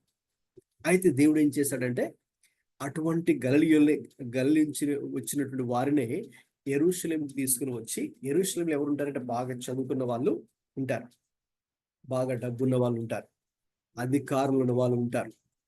ఓకే, ఆ కమ్యూనిటీ ఎక్కువగా యెరూషలేంలో ఉంటారు. అయితే వీళ్ళు వచ్చి వీరికి బోధిస్తూ ఉంటే వాళ్ళే ఆశ్చర్యపోయారు. ఓకే, మనకు అపోస్తల కార్యాల్లో మనకు అనిపిస్తుంది 4వ అధ్యాయంలో. కాబట్టి ఇక్కడ ఒక విషయం, ప్రాముఖ్యమైన పాఠం నేను ఈరోజు నేర్చుకోవాల్సింది ఏంటి అంటే, దేవుడేమి క్వాలిఫైడ్ అయిన వాళ్ళని, గొప్ప గొప్ప వాళ్ళని, బాగా టాలెంట్ ఉన్నటువంటి వాళ్ళని, బాగా డబ్బు ఉన్నటువంటి వాళ్ళని, లేక హై స్టేటస్ ఉన్నటువంటి వాళ్ళని పిలవడు. కానీ అఫ్కోర్స్ అంటే మళ్ళీ అలాంటి వాళ్ళని అస్సలు పిలవడానికి కాదు అర్థం. ఓకే, సో దేవుడు పిలిచిన తర్వాత ఇక వారిని ఏం చేసుకుంటాడండి, ఆయన తన పని కోసం ఆయన క్వాలిఫై చేసుకుంటారు. అంటే వాళ్ళకి ఇంకా ఏ అర్హత కావాలి, వారికి ఏ యోగ్యత కావాలి, వారికి ఎటువంటి లక్షణాలకి వారిలో ఉండాలి. ఓకే, ఎందుకంటే వాళ్ళు ఎలాగైతే వచ్చారో అలాగే ఉండకూడదు కదా. వారు క్వాలిఫై అవ్వాలి. ఆయన రాజ్యం కోసం పనిచేయాలంటే మరి కొన్ని అర్హతలు, కొన్ని మంచి లక్షణాలు, ఓకే, వారి మంచి ప్రవర్తన ఇవన్నీ ఉండాలి. కాబట్టి then he qualifies them. Okay, right. ఇప్పుడు నేను చెప్పే విషయాలు ఏంటంటే, నెక్స్ట్ ఇంకొక ఇంట్రెస్టింగ్ సెక్షన్లోకి ఇప్పుడు మనం వెళ్ళబోతున్నాం. అదేంటి అంటే, మరి దేవుడు ఏ రీతిగా వీరిని క్వాలిఫై చేశారు, ఏ రీతిగా ప్రిపేర్ చేశారు, ఏ రీతిగా ట్రైనింగ్ ఇచ్చారు, ఏ రీతిగా ట్రైనింగ్ ఇచ్చి ఎక్కడికి వీళ్ళని పంపాడు దేవుడు. తర్వాత అంటే యేసు ప్రభువారు ఇంకా పరలోకానికి వెళ్ళిపోయిన తర్వాత ఇక వాళ్ళందరూ కూడా మరి దేవుని శక్తిని పొందుకున్న తర్వాత మరి ఎక్కడికి వెళ్ళారు, ఎలాగ సేవ చేశారు, ఎటువంటి సేవ చేశారు, ఎలా చనిపోయారు. ఓకే, ఆ విషయాలు ఇప్పుడు మనము చూడబోతున్నాం. ఓకే, అవన్నీ కూడా మోస్ట్లీ మనకు బైబిల్లో ఉండవు, కానీ అవన్నీ కూడా హిస్టరీలో, చర్చ్ హిస్టరీ మనం చదివినప్పుడు ఆ విషయాలు మనకు స్పష్టంగా అర్థమవుతాయి. చివరికి ఒక్కొక్క శిష్యుడు ఎలా చనిపోయాడో కూడా మీతో పంచుకోబోతున్నారు. ఓకే, ఏ రీతిగా వారు హతసాక్షులుగా వారు మార్చబడ్డారు కూడా మీతో పంచుకుంటాను. కాబట్టి వారు ఎటువంటి పరిచర్య చేశారు, what are their ministry accomplishments. Okay, so మరి ఏం సాధించారు వారు. ప్రభు దగ్గర 3.5 సంవత్సరాలు ఉండి తర్ఫీదు పొంది, ట్రైనింగ్ పొందుకొని ఇక ప్రభు వారిని క్వాలిఫై చేసిన తర్వాత ఇంకా వారు తర్వాత దేవుని శక్తిని, ఆత్మశక్తిని పొందుకున్న తర్వాత ఎవరెవరు ఎటువంటి కార్యాలు చేశారు ప్రభు కోసం, అది మనకు ప్రాముఖ్యం. వాస్తవం ఒకప్పుడు వారిలో చాలా లోపాలు, బలహీనతలు ఇవన్నీ ఉన్నాయని చెప్పాను. అయితే దేవుడు వాటన్నిటి కూడా వారిని క్షమించి, సరిచేసి, వారి క్రమశిక్షణలో పెట్టి, తన ఆత్మ చేత నింపి, వారిని క్వాలిఫై చేసి ఇక వారిని ఒక మంచి దేవుని పనికి వచ్చే ఒక మంచి పాత్రలుగా, సాధనాలుగా దేవుడు వారిని ప్రిపేర్ చేసి ఇక లోకంలోకి వారిని పంపిన తర్వాత వారు ఏ రీతిగా ప్రభు కోసం పని చేశారు, పరిచర్య చేశారు, ఏ రీతిగా వారు అపసాక్షులుగా మరణించారు కూడా ఇప్పుడు ఒక్కొక్కరి గురించి కూడా చూద్దాం. మొదటిగా మనం ఈ యొక్క బృందానికి నాయకుడిగా మనం అనుకున్నటువంటి సీమోను పేతురు. ఓకే, సీమోను పేతురు. సీమోను హీబ్రూ సంబంధించింది, పేతురు అనేది గ్రీక్ సంబంధించింది. ఈయన మరి అపోస్తులందరికీ నాయకుడిగా వ్యవహరించినటువంటి వాడు. అలాగే మనందరికి తెలిసినట్టుగా పెంతెకోస్తు అనే పండుగ దినాన్న, అదే అపోస్తుల కార్యాల్లో మనం చదువుతాము. దేవుని చిత్తం అయితే మనము ఇది ముగించుకున్న తర్వాత నెక్స్ట్ ఇక ఈ 4 సువార్తల తర్వాత అపోస్తుల కార్యాలు కాబట్టి దాన్ని ధ్యానించుకోబోతున్నాం తర్వాత రోజుల్లో. మరి ఆయన పెంతెకోస్తు దినాన్న మరి అక్కడ దేవుని ఆత్మచేత నింపబడి దేవుని సువార్తను ప్రకటించిన తర్వాత ఇంకా మరి సుమారు 3000 మంది అక్కడ ముందుకు వచ్చి ప్రభుకు తమ జీవితాలు సమర్పించుకొని అలాగున సంఘము అనేది అఫీషియల్ గా, అధికారికంగా సంఘము అనేది అక్కడ ప్రారంభించబడుతుంది అపోస్తుల కార్యాల్లో. You read that in book of acts or the acts of the apostles. Okay, so కాబట్టి ఆయన ఒక ప్రాముఖ్యమైన నాయకుడు. He is a key figure in the book of acts. Okay, రాబోయే రోజుల్లో అది డీటెయిల్ గా మనం అవి నేను మీకు బుక్ ఆఫ్ యాక్ట్స్ టీచ్ చేసినప్పుడు టీచ్ చేస్తాను. ఇక మరి ఈయన మరి సుమారు క్రీస్తు శకం 64-68 ఆ మధ్య కాలంలో ఓకే క్రీస్తు కోసం గొప్ప సేవ చేసి, ముఖ్యంగా యూదుల మధ్య ఓకే ఆయన గొప్ప సేవ చేసిన తర్వాత మరి నీరో చక్రవర్తి కాలంలో, అంటే ఈ రోమన్ ఎంపరర్స్ చాలా మంది ఉన్నారు. ఆ రోమన్ ఎంపరర్స్ ముఖ్యంగా ఒక 10 ఎంపరర్స్ అనే వాళ్ళు చాలా భయంకరమైన వారు. వారిలో ఒక వ్యక్తి నీరో. వారు క్రైస్తవ్యాన్ని బ్యాన్ చేసినటువంటి వారు. క్రైస్తవ్యాన్ని ఇల్లీగల్ రిలీజన్ గా పరిగణించి ఎవరైతే ఆ క్రైస్తవంలోకి వెళ్తూ ఉంటారో మరి అటువంటి వారందరినీ కూడా వాళ్ళు ఏం చేసేవారంటే హింసించేవారు, చంపేసేవారు. చాలా భయంకరమైన చిత్రహింసలు వారికి పెట్టేసి చంపుతుండేవారు అనమాట. అలాగా చంపినటువంటి వారిలో మరి మరి పేతురు కూడా ఉన్నాడు. మరి ఆ రోజుల్లో ఒక్కొక్కరిని ఒక్కొక్క విధంగా మరి చంపివేశారు. మరి పేతుర్ని ఏం చేశారు, సిలువ వేసి ఆయన కూడా చంపుతూ ఉంటే మరి ఆయనే ఏం చెప్పారు, ఇదిగో మా యొక్క మరి ప్రభువులాగా, నా ప్రభువులాగా నేను సిలువ వేయించుకోవడానికి నాకు అంత అర్హత యోగ్యత లేదు, కాబట్టి నన్ను మామూలుగా సిలువ కాకుండా తలక్రిందులుగా సిలువ వేయండి అని ఆయన కోరుకున్నప్పుడు చరిత్రలో, చర్చ్ హిస్టరీలో మనం చదివే విషయం ఏంటంటే పేతురును అలాగే ఆయన భార్యను కూడా మరి తలక్రిందులుగా సిలువ వేసి మరి నీరో చక్రవర్తి సుమారు క్రీస్తు 64-68 మధ్య కాలంలో మరి ఆ రీతిగా ఆయన క్రీస్తు కోసం హతసాక్షిగా చనిపోయినట్టుగా మనకు ఆధారాలు ఉన్నాయి. అది సీమోను పేతురు ఏ రీతిగా యేసుక్రీస్తు కోసం గొప్ప కార్యాలు చేసి, గొప్ప పరిచర్య చేసి అనేక మంది క్రీస్తు చెంతకు నడిపించి చివరికి ఆయనే హతసాక్షిగా మరణించాడు. ఒకప్పుడు పిరికివాడే కదండి, ఒక చిన్న పాప వచ్చి అడిగితేనే మీరు కూడా యేసై గుంపులో ఉన్నవారు కదంటే నాకు తెలియదమ్మా అని చెప్పిన వ్యక్తి, భయపడిన వ్యక్తి, 3 సార్లు బుంకిన వ్యక్తి మరి ధైర్యంగా తర్వాత ఆత్మచేత నింపబడిన తర్వాత ఆయన చేశారు. మరి వీలైతే మనకు టైం ఉంటే ఈరోజు లాస్ట్ లో ఒక ఇన్సిడెంట్ మీకు నేను షేర్ చేస్తాను. పునరుద్ధానం తర్వాత ప్రభు ఏ రీతిగా పేతురుతో మాట్లాడిన సంభాషణ గురించి మీతో పంచుకుంటారు. ఇక రెండోదిగా యాకోబు గురించి మనం ఆలోచిస్తే ఆయన మరి వాస్తవంగా చెప్పాలంటే యెరూషలేములో మొట్టమొదటిగా క్రీస్తు కోసం హతసాక్షిగా కావించబడింది యాకోబు. ఈయన యెరూషలేములోను యూదయ అనే ప్రాంతంలో కూడా గొప్ప సేవ చేసినటువంటి వ్యక్తి. మరి హేరోదు అగ్రిప్ప రాజు చేత ఇతడు శిరఛేదనం చేయించబడి చనిపోయాడు సుమారు క్రీస్తు శకం 44 ఆ ప్రాంతంలో. కాబట్టి ఇతను కూడా ప్రభు కోసం మరి సువార్తను యెరూషలేములోను యూదయలోను ప్రకటించి అనేకులను ప్రభు చెంతకు నడిపించి మరి సంఘానికి ఒక గొప్ప నాయకుడిగా కూడా ఉంటున్న రోజుల్లోనే హేరోదు రాజు చేత శిరఛేదనం చేయించబడి, అంటే తల నరికివేయబడి ఇతడు చనిపోవడం, హతసాక్షిగా గావించబడడం జరిగింది. యోహాను, ఓకే మనందరికీ పరిచయమైన యోహాను, ఈయన అకంప్లిష్మెంట్స్ ఏంటి, ఈయన క్రీస్తు కోసం ఏం చేశాడు అని ఆలోచిస్తే మరి బైబిల్లో ముఖ్యంగా కొత్త నిబంధనలో 5 పుస్తకాలు ఈయన రాశారు. అంటే యోహాను సువార్త 1, అలాగే 1 యోహాను పత్రిక, 2 యోహాను పత్రిక, 3 యోహాను పత్రిక రాశారు. తర్వాత చివరి గ్రంథం ఏంటంటే ప్రకటన గ్రంథం. ఓకే, సో కాబట్టి ఆ ప్రకటన గ్రంథాన్ని కూడా మరి ఆయనే రాశారు. సో ఇలాగ 5 పుస్తకాలు ఈయన రాశారు. అవి చాలా ప్రాముఖ్యమైన విషయాలు, లోతైనటువంటి గొప్ప ఆత్మీయ సత్యాలు ఈ 5 గ్రంథాల్లో ఉన్నాయి. తప్పకుండా మీరు వాటిని చదవాలి. జోహనైన్ లిటరేచర్ అంటారు, యోహాన్ రాసిన పుస్తకాలు. ఓకే, సో మరి ఆయన మరి ఎఫెసు అనే ప్రాంతంలో, అది ఒక పెద్ద, it's a key place for Christianity ఆ రోజుల్లో. అఫ్ కోర్స్ అక్కడ అన్యులు కూడా ఎక్కువ మంది ఉంటారు. ఓకే, అక్కడ ప్రపంచంలో మరి 7 వింతల్లో ఎఫెస్ డయానా దేవాలయం కూడా ఆ రోజుల్లో అక్కడే ఉండేది. మరి అటువంటి ప్రాంతంలో ఈయన దేవుని కోసం గొప్ప సేవ చేసింది కూడా మనం చూస్తాం ఎఫెస్ అనే ప్రాంతంలో. ఇక తర్వాత అలాగే సేవ చేస్తున్న రోజుల్లోనే మరి ఆయన్ని ఆనాటి కాలపు రోమా చక్రవర్తులు మరి హింసించారు. ఎలాగంటే ఆ ఒక పెద్ద పెనములో నూనె పోసి బాగా వేడిగా దాన్ని మరిగించిన తర్వాత ఆ పెద్ద పెనంలో అతన్ని పడవేశారు. మామూలుగా చెప్పాలంటే కొన్ని సెకండ్స్లోనో నిమిషాల్లోనో ఆయన ఇంకా చనిపోవాలి. అయితే మరి చనిపోలేదు. ఇక తర్వాత అతన్ని ఆ రీతిగా ఫిజికల్గా టార్చర్ చేస్తే చనిపోకపోతే, ఇక నెక్స్ట్ అతను ఏం చేశాడు ఆ చక్రవర్తి, అతను ఇంకా భౌతికంగా కాదు ఇతన్ని టార్చర్ చేయాల్సింది, మానసికంగా టార్చర్ చేద్దాం, మెంటలీ టార్చర్ చేస్తే దాని ద్వారా చనిపోతాడనే ఉద్దేశంతో తీసుకెళ్ళిపోయి పద్మాసు అనే ఒక ద్వీపం, ఐలాండ్కి అక్కడ పంపించి, ఎవరు ఉండరు అక్కడ, చాలా భయంగా ఉంటది ఆ స్థలం. మరి ఆ భయంతోనే ఇంక చాలా మంది గుండె ఆగి చనిపోతారు. అలాంటి ప్రదేశంలో తీసుకెళ్ళి అతను పెట్టారు.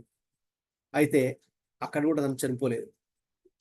ఆ విషయం మళ్ళీ చక్రవర్తి తెలిసి అతనే ఇక సైన్యాన్ని తీసుకుని వస్తాడు. వచ్చి అతను అక్కడ నుంచి మళ్ళీ రిలీజ్ చేయించి ఇక అతను ఇబ్బంది పెట్టకుండా ఎఫెసులో వదిలిపెడతారు. అప్పటికే ఆయనకి చాలా వయసు అయిపోయింది. ఓకే, మరి చాలా వయసు అయిపోయింది, లేట్ 90s అప్పటికే ఆయన ఉన్నారు. మరి అయితే మరి ఆ టైంలో ఇక న్యాచురల్ గానే చనిపోయారు. అంటే ఒక విధంగా చెప్పాలంటే 12 అపోస్తలుల్లో మరి హతసాక్షిగా కాకుండా న్యాచురల్ డెత్ తో చనిపోయింది ఈయన ఒక్కడే, యోహాన్. అఫ్కోర్స్ దానికంటే ముందు నేను చెప్పినట్టుగా ఇతను కూడా హింసించబడ్డాడు, ఇతను కూడా చిత్రహింసలే పెట్టబడ్డాడు. ఓకే, సుమారు 95 to 100 మధ్యలో ఈయన చనిపోయారు. తర్వాత ఆంద్రేయ, ఈయన సిథియా అలాగే గ్రీకు ప్రాంతాల్లో మరి సువార్త ప్రకటించి అనేక మందిని క్రీస్తు చెంతకైనా నడిపించిన వ్యక్తి. మరి ఈయన క్రీస్తు శకం 60 నుంచి 70 మధ్య కాలంలో ఎక్స్ అనే షేప్, అంటే ఆ రోజుల్లో ప్లస్ అనే షేప్ ఒకటి, టీ అనే షేప్ ఒకటి, ఎక్స్ అనే ఒక షేప్, ఆ షేప్స్ లో సిలువలు ఉండేవి. ఓకే, ఆ సిలువ మీద వారిని మరి చంపివేసేవారు. మరి ఆంద్రేయను ఎక్స్ షేప్ ఉన్నటువంటి సిలువ ఆకారంలో మరి పాత్ర అనే ప్రాంతంలో ఆయన్ని సిలువ వేసి ఆయన్ని చంపివేయడం జరిగింది. ఆ రీతిగా ఆయన హతసాక్షిగా చనిపోయారు. ఇక ఫిలిప్పు, మరి ఈయన ప్రభు కోసం ఏం చేశారు, ఈయన సాధించిన విషయాల్లో మరి చిన్న ఆసియా అనే ఆ రోజులు పిలిచేవారు, ఏషియా మైనర్. ఓకే, అంటే ఇప్పట్లో ఉన్న ఏషియా తో పాటుగా మరికొన్ని దేశాలు అప్పట్లో ఇంక్లూడ్ అయి ఉన్నాయి. సో ఫ్రుగియా అనే ప్రాంతంలో ఆయన, అంటే చిన్న ఆసియాలో ఉన్న ఫ్రుగియా అనే ప్రాంతంలో సేవ చేశారు, సువార్త ప్రకటించారు. ఆయన మరి సువార్త ప్రకటించిన వారిలో ఒక రాయల్ అఫీషియల్ కూడా ఆయన ఉన్నారు. ఓకే, మరి ఆయన్ని సుమారు క్రీస్తు శకం 80 ప్రాంతంలో రాళ్లతో మరి 2 అభిప్రాయాలు ఇక్కడ ఉన్నాయి. ఆయన సిలువ వేశారని అనేది ఒక ట్రెడిషన్ ఉంది. అలాగే హేరోపోలిస్ అనే ప్రాంతంలో రాళ్లతో కొట్టబడి కూడా చంపబడి ఉండవచ్చు అనే అభిప్రాయాలు మరి ఉన్నాయి. ఏది ఏమైనా సరే హతసాక్షిగానే ఈయన కూడా క్రీస్తు కోసం చనిపోవడం జరిగింది. తర్వాత నతానియేలు లేక బర్తులోమై, మరి ఈయన మరి ఆర్మీనియా అలాగే కొన్ని ట్రెడిషన్స్ ఏం చెప్తున్నాయంటే ఇండియా అనే ప్రాంతాన్ని కూడా విజిట్ చేశారని కూడా మనకి చెప్పారు. సో ఈయన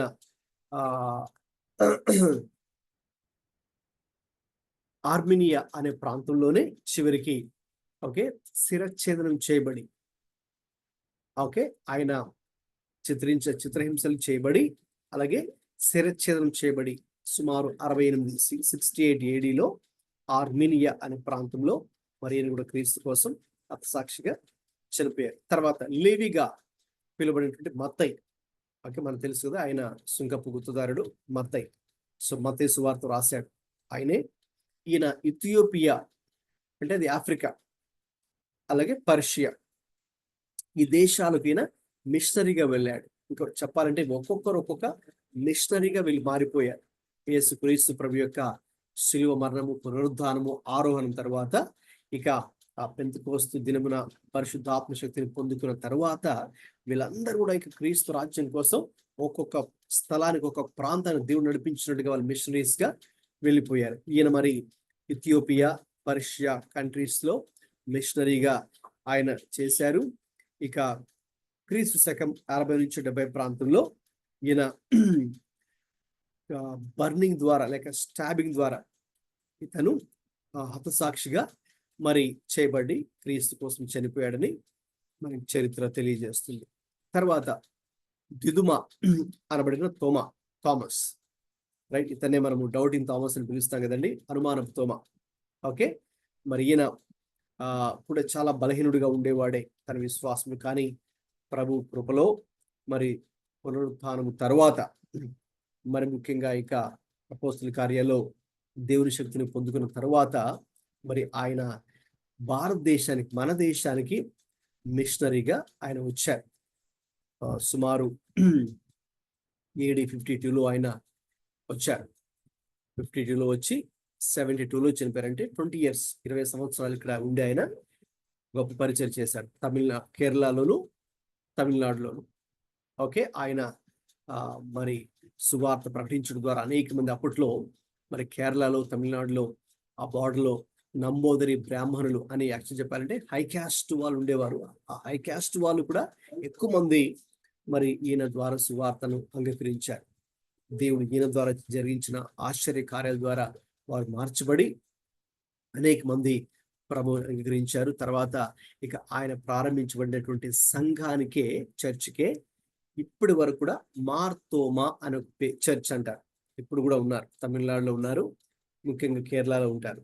ఓకే, సో మార్తోమా చర్చ్ అవి ఇంకా ఆల్ ఓవర్ ఇండియా కూడా స్ప్రెడ్ అయిపోయారు. అంటే ఎక్కడెక్కడైతే వాళ్ళు స్ప్రెడ్ అయిపోయారు అక్కడ మార్తోమా అనే చర్చ్ వాళ్ళు పెట్టుకున్నారు. సో మరి ఈయన చెన్నైలో, మీరు ఇప్పుడు కూడా వెళ్ళి చూస్తే చెన్నైలో మరి ఎక్కడైతే ఆయన చంపివేశారో దాన్ని సెయింట్ థామస్ టౌన్ అంటారు, Saint Thomas mount. Okay, so అక్కడ ఆయన చంపివేయబడ్డారు. ఓకే, మరి అక్కడ ఉన్నటువంటి హిందూ బ్రాహ్మణ్సే, పూజార్లే మరి త్రిశూలాలతో ఆయన పొడిచి చంపినట్టుగా మనకు చర్చ్ ట్రెడిషన్ చెబుతూ ఉంది. ఓకే, తోమా గురించి మన దేశానికి వచ్చి సువార్త ప్రకటించి అనేక మంది క్రీస్తు చెంతకు నడిపించి అనేక సంఘాలు అప్పట్లోనే ఆయన ద్వారా స్థాపించబడ్డాయి.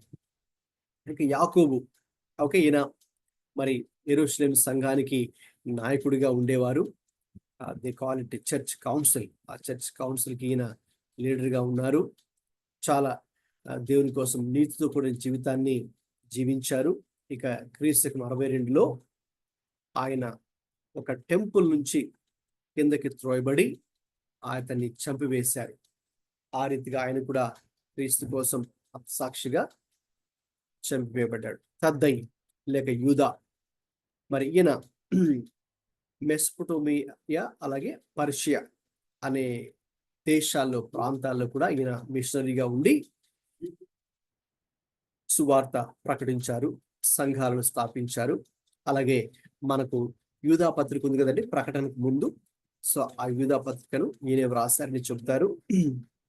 65లో, క్రీస్తు 65లో ఈయన కూడా మరి కొట్టబడి అలాగే సిలువేయబడి మరి క్రీస్తు కోసం సాక్షిగా చనిపోయాడు. తర్వాత సీమోను, ఇంకొక సీమోను ఉన్నాడు, జెలోతీయుడు అనే సీమోను. మరి ఈయన ఐగుప్తు అలాగే పర్షియా అనే దేశానికి మిషనరీగా వెళ్ళాడు. మరి ఆయన అనేకులకు, ముఖ్యంగా యూదులకు ఆయన సువార్త ప్రకటించి అనేక మందిని క్రీస్తు చెంతకు నడిపించాడు. యేసు క్రీస్తే నిజమైన మెస్సయ్య, అంటే యూదులు ఎదురు చూసే మెస్సయ్య ఆయనే అని వారికి తెలియచేయడం జరిగింది.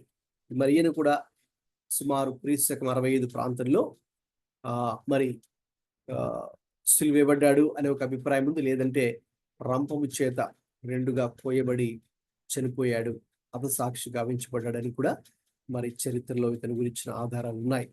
ఇక చివరిగా మనకు తెలుసు ఇస్కరియోతు యూదా, మరి అతను ఏం చేశాడో మనకు తెలుసు. యేసుక్రీస్తు వారిని అప్పగించాడు. యేసు ప్రభు వారితో 3.5 సంవత్సరాలు ఉన్నాడే కానీ మరి ఏమాత్రం కూడా మరి అతడు యేసయ్యను ప్రేమించిన వాడు కాదు. ఇంకా చెప్పాలంటే యేసయ్యను ఒక విధంగా ద్వేషించాడని చెప్పచ్చు. క్రీస్తుకు వ్యతిరేకంగా, క్రీస్తు రాజ్యానికి వ్యతిరేకంగా నష్టాన్ని కలిగి చేశాడు. యేసుక్రీస్తు కేవలం 30 వెండి నాణాల కోసం అతడు అమ్మేశాడు. యేసుక్రీస్తు ప్రభునే అమ్మివేసినట్టుగా చూస్తున్నాం. తర్వాత ఆయన ఏం చేశాడు, మరి అతడు ఆ విషయాన్ని తెలిసిన తర్వాత ఇక ఒక విధమైన ఇమోషనల్ బాధతో ఆత్మహత్య చేసుకొని చనిపోయాడు. బిట్వీన్ 30 to 33 ఆ మధ్య కాలంలో చనిపోయాడు. సో కాబట్టి నిజంగా చెప్పాలంటే యేసుక్రీస్తు యొక్క శిష్యుల బృందంలో మరి అతడు ఆ స్థానాన్ని కోల్పోయాడు. ఆ స్థానాన్ని 12వ స్థానాన్ని కోల్పోతే మరి తర్వాత ఆ 12వ స్థానము ఎవరికి వచ్చింది? మత్తీయ అనే వ్యక్తి. అపోస్తుల కార్యాలు 1వ అధ్యాయంలో 26వ వచనంలో మనం అతని గురించి చూస్తాం. ఇస్కరియోతు యూదా మరి ఉరి పెట్టుకొని చనిపోయాడు కాబట్టి ఆ స్థానాన్ని భర్తీ చేయడానికి వాళ్ళు ప్రార్థించి ఈ వ్యక్తిని ఎన్నుకున్నారు, మత్తీయ. మరి ఈ వ్యక్తి ఎలా జీవించాడు, తర్వాత ఈయన ఎలా పరిచర్య చేశాడు, ఎలా చనిపోయాడని ఆలోచిస్తే ఈయన సువార్తను యూదయ అనే ప్రాంతంలో, మరి కప్పదోషియా, ఇప్పుడు ప్రజెంట్ అది టర్కీ అనే దేశంలో వస్తుంది, తర్వాత కాస్పియన్ సీ రీజియన్, అలాగే ఇథియోపియా అంటే అది ఆఫ్రికన్ రీజియన్ కింద కూడా వస్తుంది ప్రజెంట్. సో ఆ ప్రాంతాల్లో ఆయన సువార్త ప్రకటించారు. ఓకే, సువార్త ప్రకటించి మరి చివరికి ఈయన కూడా ఆత్మసాక్షిగానే చనిపోయాడు. రాళ్లతో కొట్టబడి శిరఛేదనం చేయబడి ఈయన కూడా చనిపోయినట్టుగా చరిత్రలో మనకు ఆధారాలు ఉన్నాయి. చూసారండి, ఇలాగున మొత్తం ఈ 12 అపోస్తలులు అంటే యేసు ప్రభు జీవించిన కాలంలో వీళ్ళు ఒకలాగా ఉండేవారు.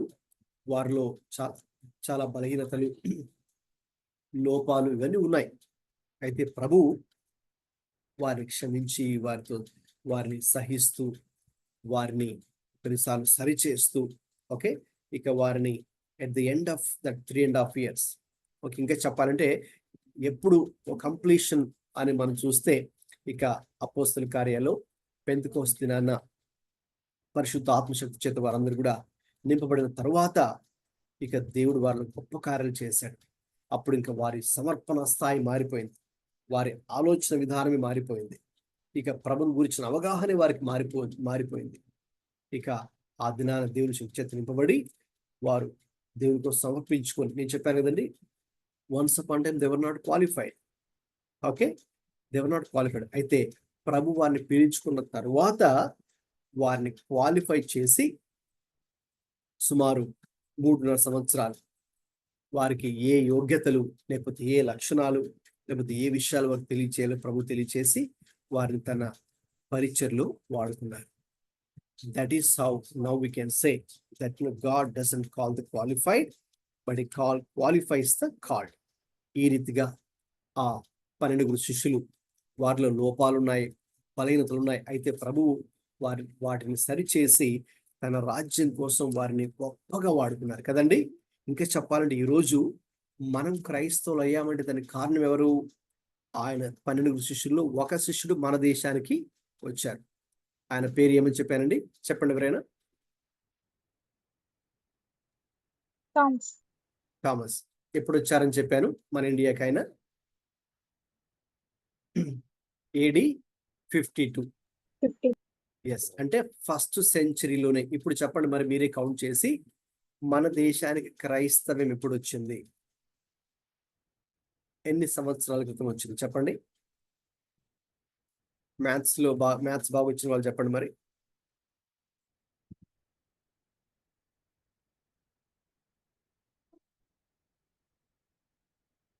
ఫస్ట్ సెంచరీలో AD 52లో వచ్చాడు కదమ్మా. ఇప్పుడు మనం 2025లో ఉన్నాం. అంటే ఎన్ని ఇయర్స్ బ్యాక్ ఆయన మన దేశానికి వచ్చారు?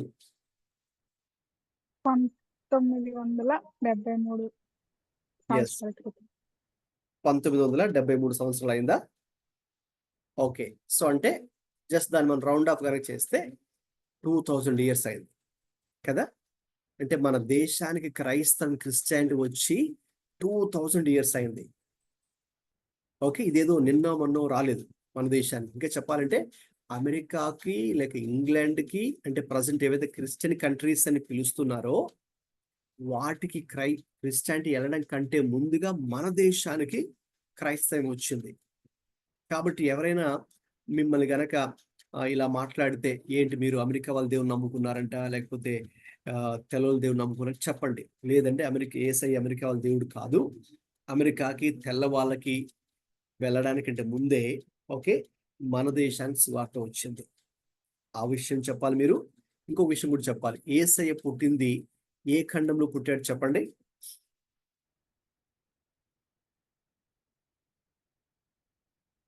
ఏ కాంటినెంట్ లో యేసయ్య పుట్టాడు?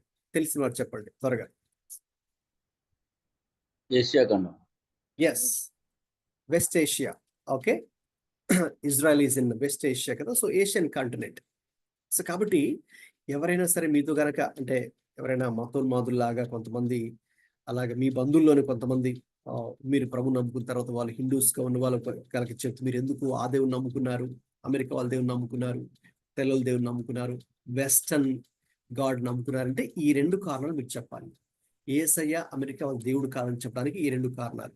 ఓకే, సో అమెరికాకు లేకపోతే వెస్టర్న్ వరల్డ్కి క్రిస్టియానిటీ వెళ్ళడానికంటే ముందు మన కంట్రీకి సువార్త వచ్చింది. అలాగే అసలు యేసయ్య ఎవరు? ఆసియా ఖండానికి చెందిన దేవుడు ఆయన. కాబట్టి ఆయన అమెరికా వాళ్ళ దేవుడో అది కూడా కాదు. తర్వాత ఇక్కడ ఇంకొక, అది చెప్పాను, ఇంకొక పాయింట్ కూడా ఇక్కడ లింక్ ఉంది. మన దేశంలో యేసుక్రీస్తు నమ్ముకున్న వాళ్ళు ఎలా చూస్తారంటే తక్కువ కులస్తులుగా చూడొచ్చు. లేకపోతే ఏంటి మీరు ఆ తక్కువ కులస్తులు దేవుడు నమ్ముకున్నారు ఏంటి అని కూడా ఆడొచ్చు. అంటే యేసుక్రీస్తుని ఎలా లెక్క కడతారండి?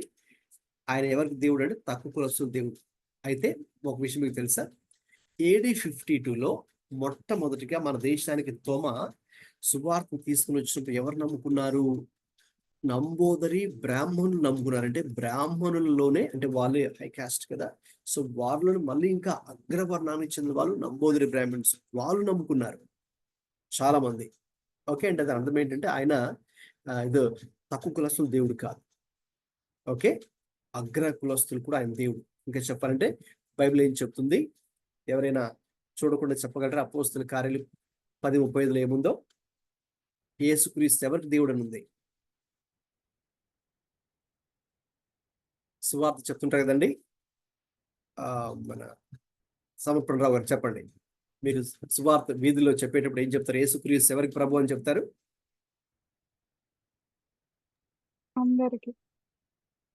యేసుక్రీస్తు అందరికీ ప్రభు కదండి. కాబట్టి అక్కడ ఇంకా తక్కువ కులస్తులని, అగ్ర కులస్తులని ఇంకేం లేదన్నమాట. యేసుక్రీస్తు అందరికీ ప్రభు. Jesus is the Lord of all. Is the Lord of all. Okay, మనకు ముగింపులోకి వచ్చేస్తూ ఉన్నాం. ఓకే, సో ముగింపులో మనకున్నటువంటి తక్కువ టైంలో 7 minutesలో నేను మీకు ఈ విషయాన్ని చెప్పి నేను ముగించేస్తాను. ఇక ఈరోజు మన topic Jesus ministry among the disciples కాబట్టి యేసుక్రీస్తు ప్రభు ఆయన చేసిన పరిచర్లో చాలా సెక్షన్స్ ఉన్నాయని మీకు స్టార్టింగ్లో 9 కేటగిరీస్ అని చూపించారు. సో వాటిలో ఒకటి ఇప్పటిదాకా మనం స్టడీ చేశాం. అంటే ఆయన శిష్యులను ఎంపిక చేసుకోవడం, శిష్యులను ఎన్నుకొని వారికి తర్ఫీదును ఇవ్వడం. ఇక తర్వాత ఇంకొక ప్రాముఖ్యమైన సన్నివేశం చెప్తాను. యేసుక్రీస్తు ప్రభు పునరుద్ధానం తర్వాత ఏం జరిగింది? వాస్తవం చెప్పాలంటే అప్పటిదాకా ఒక ఎత్తు అయితే, యేసుక్రీస్తు ప్రభు వారు పునరుద్ధానం తర్వాత ఒక విధంగా శిష్యులు చాలా నిరాశ, నిస్పృహ, నిరుత్సాహము, వైఫల్యము, ఫెయిల్యూర్లోకి వాళ్ళు వెళ్ళిపోయారు. వాళ్ళు ఏమనుకున్నారంటే ఇక మరి ప్రభు చనిపోయాడు కాబట్టి ఇక మన జీవితాలు ఏంటి, మనం ఇంకా మరి ఇలాగా మనం ప్రభు గురించి మనం జీవించలేము ఆయన కోసం. కాబట్టి తిరిగి మళ్ళీ మనం చాపపడుకోవడానికి వెళ్ళాలని పేతురు అనుకున్నాడు. ఆయన ఏం చేశాడు? ఇంకా ఆయన ఎదుర్కొంటే వేరే వాళ్ళకు కూడా చెప్తాడు కాబట్టి ఆయన తన ఫ్రెండ్స్ని కూడా అలాగా ఆయన ప్రేరేపించి ఇంకా వాళ్ళు తిరిగి మనం చేపలు పట్టుకుందాం, ఇంకా మరి మన గురువు చనిపోయారు కాబట్టి ఇంకా మనకి ఆయన లేరు కాబట్టి మనం ఏదో ఒక దారి చూసుకోవాలి కదా అని ఒక నిరాశలు, నిస్పృహలు వారు ఉన్నారు. ఒక విధంగా చెప్పాలంటే పేతురు తన విశ్వాసాన్ని కోల్పోయాడని మనం చెప్పొచ్చు. విశ్వాసాన్ని కోల్పోయిన స్థితిలో బ్యాక్ స్లైడింగ్ కండిషన్ లో పేతురున్నాడు. అటువంటి పేతురుతో ఓకేనా యేసు ప్రభు ఏం మాట్లాడారు ఇప్పుడు చదవండి. యోహాను సువార్త 21వ అధ్యాయము 15 నుండి 19 దాకా బ్రీఫ్ గా ఎక్స్ప్లెయిన్ చేసి ముగించేస్తారు. త్వరగా చదవాలండి. యోహాను సువార్త 21:15 నుండి 19 దాకా. వారు భోజనం చేసిన తరువాత యేసు సీమోను పేతురుని చూచి, యోహాను కుమారుడు అయిన సీమోను, వీరికంటే నీవు నన్ను ఎక్కువగా ప్రేమించున్నావా అని అడుగుగా, అతడు, అవును ప్రభువా, నేను నిన్ను ప్రేమించున్నానని నీవే ఎరుగుదు అని ఆయనతో చెప్పాను. యేసు, నా గొర్రెలను మేపుమని అతనితో చెప్పాను. మరలా ఆయన, యోహాను కుమారుడు అయిన సీమోను, నన్ను ప్రేమించున్నావా అని రెండోసారి అతనిని అడుగుగా, అతడు, అవును ప్రభువా, నేను నిన్ను ప్రేమించున్నానని నీవే ఎరుగుదు అని ఆయనతో చెప్పాను. ఆయన, నా గొర్రెలను కాయమని చెప్పాను. మూడోసారి ఆయన, యోహాను కుమారుడు అయిన సీమోను, నన్ను ప్రేమించున్నావా అని అతన్ని అడిగాను. నన్ను ప్రేమించున్నావా అని మూడోసారి తనను అడిగినందుకు పేతురు వ్యసనపడి, ప్రభువా, నీవు సమస్తమును ఎరిగిన వాడవు, నిన్ను ప్రేమించున్నానని నీవే ఎరుగుదు అని ఆయనతో చెప్పాను. యేసు, నా గొర్రెలను మేపుము. నీవు యవనుడవై ఉండినప్పుడు నీ అంతటి నీవే నడుము కట్టుకుని నీకిష్టమైన చోటికి వెళ్ళుచుంటివి. నీవు ముసలివాడవైనప్పుడు నీ చేతులు నీవు చాచుదువు. వేరొకడు నీ నడుము కట్టి నీకిష్టం కాని చోటికి నిన్ను మోసుకొని పోవునని నీతో నిశ్చయంగా చెప్పుచున్నానని అతనితో చెప్పాను. అతడు ఎట్టి మరణం వలన దేవుని మహింపరచును దాన్ని సూచించి ఆయన ఈ మాట చెప్పాను.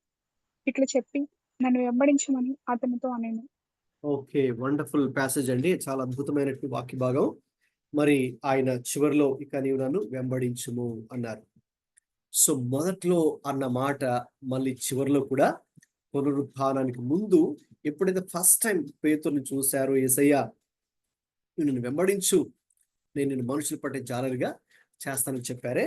అయితే తర్వాత ఏమైంది? ఇక ఆయన మరణం సమాధి తర్వాత ఒక్కసారిగా they last the entire hope, నిరీక్షణ అంతా కోల్పోయారు. చాలా భయంలో ఉన్నారు. అందుకే సిలువ దగ్గర ఎవ్వరు లేరు, యోహాను తప్ప ఎవ్వరు లేరు. అందరూ కూడా వారు తలుపులు వేసుకుని గడులు పెట్టేసుకుని లోపల భయపడుతూ వాళ్ళు ఇక నెక్స్ట్ మమ్మల్ని సిలువ వేస్తారని భయంతో వాళ్ళందరూ ఉన్నారు. కాబట్టి ఇక ఆ భయంతో, నిరాశలో అవిశ్వాసం కూడా ప్రవేశించింది. ఇంక సరే అని చంపేశారు, ఇక మనల్ని కూడా చంపుతారేమో, ఇంక మన ఏదో ఒక దారి చూసుకోవాలి కదా, మనం జీవనాధారం ఏదో చూసుకోవాలి కదా అన్నట్టుగా తిరిగి మనం ఈ చేపలు పట్టుకోవడానికి వెళ్ళిపోదాంలే అన్నట్టు ఉండగా ప్రభువు ఆయన వారికి ప్రత్యక్షమై, ఓకే, నేను తిరిగి లేచాను, ఓకే, నేను మీకు తోడుగానే ఉన్నాను, మిమ్మల్ని విడిచిపెట్టి వెళ్ళలేదు, కాబట్టి మీరు మీ విశ్వాసాన్ని కోల్పోవాల్సిన అవసరం లేదు అని చెబుతూ వారిని బలపరుస్తూ, ఇక ప్రత్యేకంగా పేతురుతో చేసిన ఈ సంభాషణ చాలా very very interesting. Okay, very important also. ఎందుకు ఇంట్రెస్టింగ్, ఎందుకు ఇంపార్టెంట్ ఇప్పుడు త్వరగా మీతో కొన్ని విషయాలను చెప్పి ముగిస్తాను. ఇక్కడ చూడండి, యేసు ప్రభు మరి ఎన్నిసార్లు అడిగాడండి పేతురు, సీమోను, నీవు నన్ను ప్రేమించున్నావు అని ఎన్నిసార్లు అడిగారు చెప్పండి, త్వరగా ఆన్సర్స్ ఇవ్వండి. 3 times. 3 times. ఎందుకు 3 times అనుకుంటున్నారు? ఆన్సర్ తెలిసిన వాళ్ళు చెప్పండి. పీటర్ జీసస్ని 3 times డినై చేశాడు. ఎందుకంటే ఈయన అక్కడ ఆన్సర్ ఉంది కదా, పేతురు ఏం చెప్పాడు, నాకు యేసు ప్రభు ఎవరో తెలియదని 3 సార్లు బొంకాడు. కాబట్టి దాన్ని మళ్ళీ రీఅఫర్మ్ చేయడానికి, లేక దాన్ని గుర్తు చేయడానికి, తన ఫెయిల్యూర్ని కూడా గుర్తు చేసి, ఓకే, తనను మళ్ళీ రెస్టోర్ చేయడానికి యేసు ప్రభు 3 సార్లు నీవు నన్ను ప్రేమిస్తూ ఉన్నావా అని ఆయన అడగడం, సీమోను పేతురు అనడం జరుగుతుంది. ఓకే, తర్వాత ఇక్కడ మనం కొంచెం కాన్సన్ట్రేషన్తో ఇప్పుడు నేను చెప్పే మాటలు మీరు వినాలి. ఇక్కడ ఏ పదం వాడుతున్నారంటే సీమోను అనే పేతురు యేసయ్య అన్నారా, లేక పేతురు అనే పదం వాడారు? చెప్పండి, చూడండి ఒకసారి టెక్స్ట్ చూసి చెప్పండి.